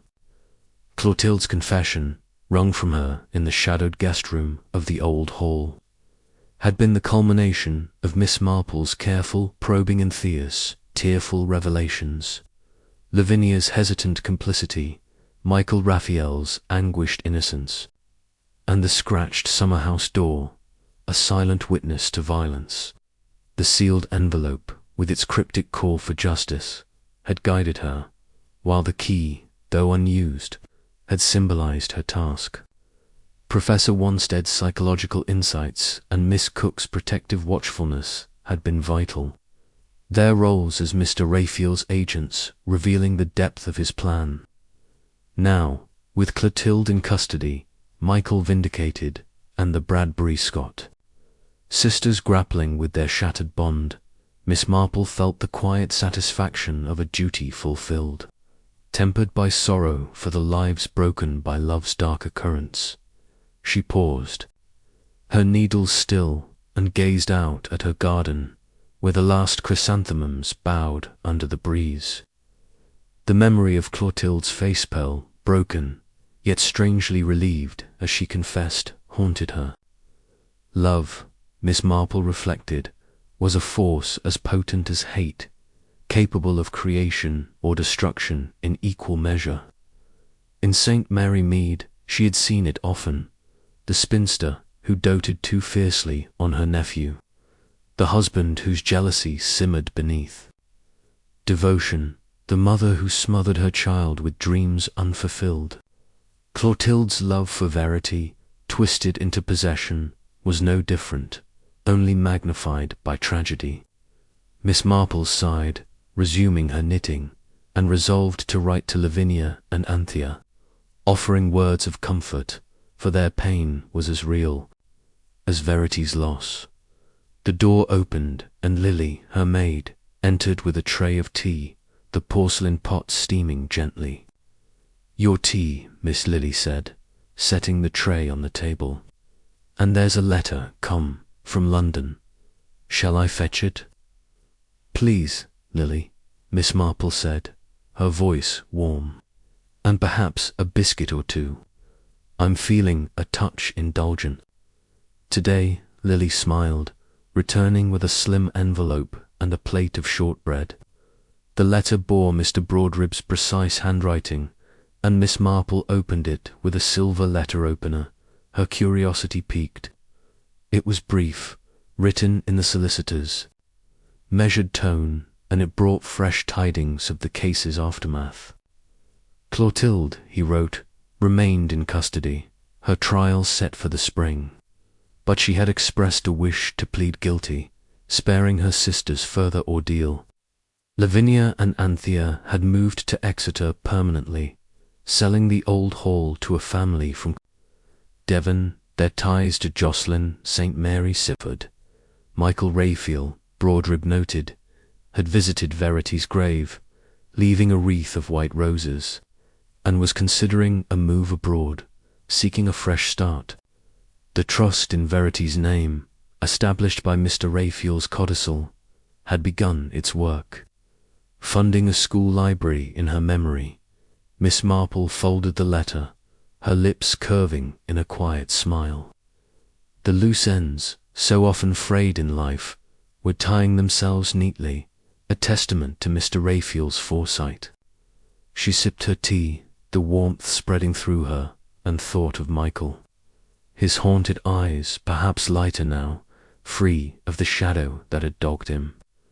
The trust for Verity, she felt, was a fitting legacy, transforming a tragedy into a gift.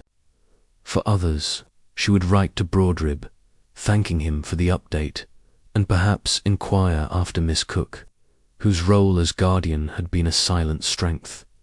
The clock on the mantel chimed for, and Miss Marple glanced at her knitting, the green scarf nearly complete. She recalled the tour's other moments, Professor Wanstead's grave nod, as Clotilde was taken away, Joanna Crawford's quiet efficiency, the butler's cheerful obliviousness to the drama unfolding around them. Each had played a part, unwitting or deliberate, in Mr. Raphael's design, and she marvelled at his ability to orchestrate such a complex puzzle from beyond the grave. The key, still in her bureau, was a memento of his trust, and she resolved to keep it alongside her Caribbean keepsakes, a reminder of a task that had tested her mettle. A knock at the door interrupted her thoughts, and Lily announced Mrs. Bantry, a neighbour, an old friend, whose visits were a staple of village life. Dolly Bantry swept in, her tweed coat slightly askew, her face alight with curiosity. "Jane, my dear," she exclaimed, settling onto the sofa, "you're back at last, and the village is buzzing. I heard you were off on some grand tour, but you look positively serene. Do tell me, everything was at all stately homes and rose gardens, or is there a story you're hiding?" Miss Marple smiled, offering a biscuit. "A bit of both, Dolly," she said, her voice light but her eyes twinkling. "The houses were splendid, and the gardens lovely, but you know me, I can't help noticing things. People, mostly, and their little ways." Mrs. Bantry leaned forward, her eyes gleaming. "I knew it," she said. "There's a mystery, isn't there? You've been sleuthing again, haven't you? Come on, Jane, spill it. I won't breathe a word, except perhaps to Arthur, and he never listens." Miss Marple chuckled, her needles resuming their rhythm. "You're incorrigible, Dolly," she said.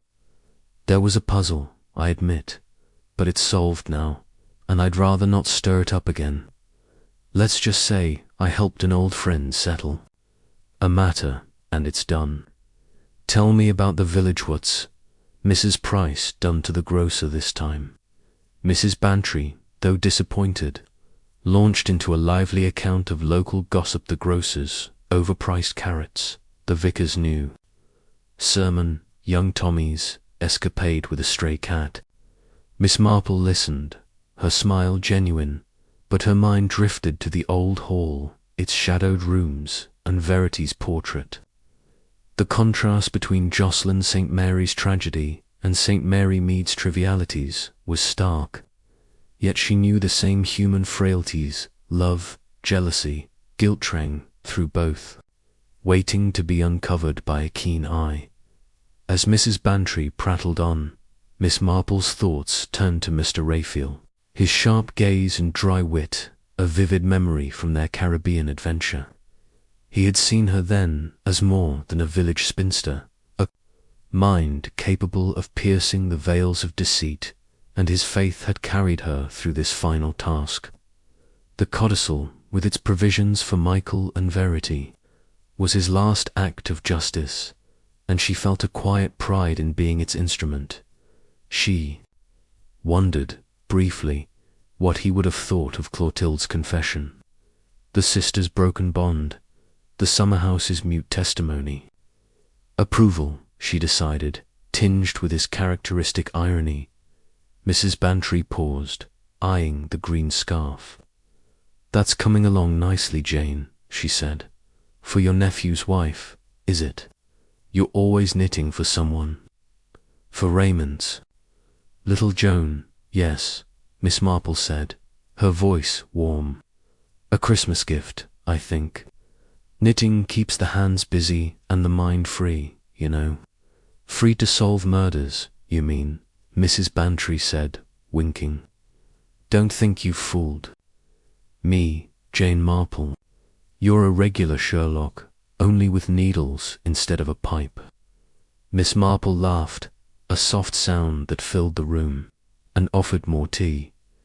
Mrs. Bantry stayed another hour, her gossip a lively counterpoint to the quiet of the cottage, and, when she left, the village seemed to settle into evening, its lights winking through the dusk. Miss Marple rose, drawing the curtains, and sat again, her knitting resumed. The green scarf grew under her fingers, its pattern a quiet metaphor for the order she sought in chaos. She opened her Bible, a nightly ritual, and turned to a passage. "On justice, its words a steady anchor. Righteousness and justice are the foundation of your throne. Love and faithfulness go before you." She closed the book, her eyes lingering on the fire, and reflected on Clotilde's love, so fierce it had consumed Verity, and Lavinia and Anthea's loyalty, a shield that had crumbled under truth's weight. Michael's vindication, she hoped, would be a new beginning, though she knew love's scars ran deep. For herself, she felt only the calm of a purpose served, a wrong righted, a mantle borne and laid down. The clock chimed 7, and Lily entered to clear the tea tray, her chatter about the village fete a gentle intrusion. Miss Marple listened, nodding, but her thoughts were with Verity, whose smile in the portrait had seemed, at the end, to find peace. The key, safe in her bureau, was a relic of the journey, and she decided to leave it there, alongside her memories of Mr. Raphael's trust. The envelope, with its call to be Nemesis, she would burn, its purpose fulfilled, as night fell. St. Mary Mead wrapped itself in quiet, its dramas small but human, its secrets safe in Miss Marple's keeping. She resumed her knitting, the green scarf a promise of simpler days, and felt the villager's pulse, steady and true. Nemesis, she thought, was a heavy role, but one she had carried well. For Verity, for Michael, and for the man who had seen her true worth. The fire burned low, and she closed her eyes, content in the knowledge that justice, though costly, had found its way home.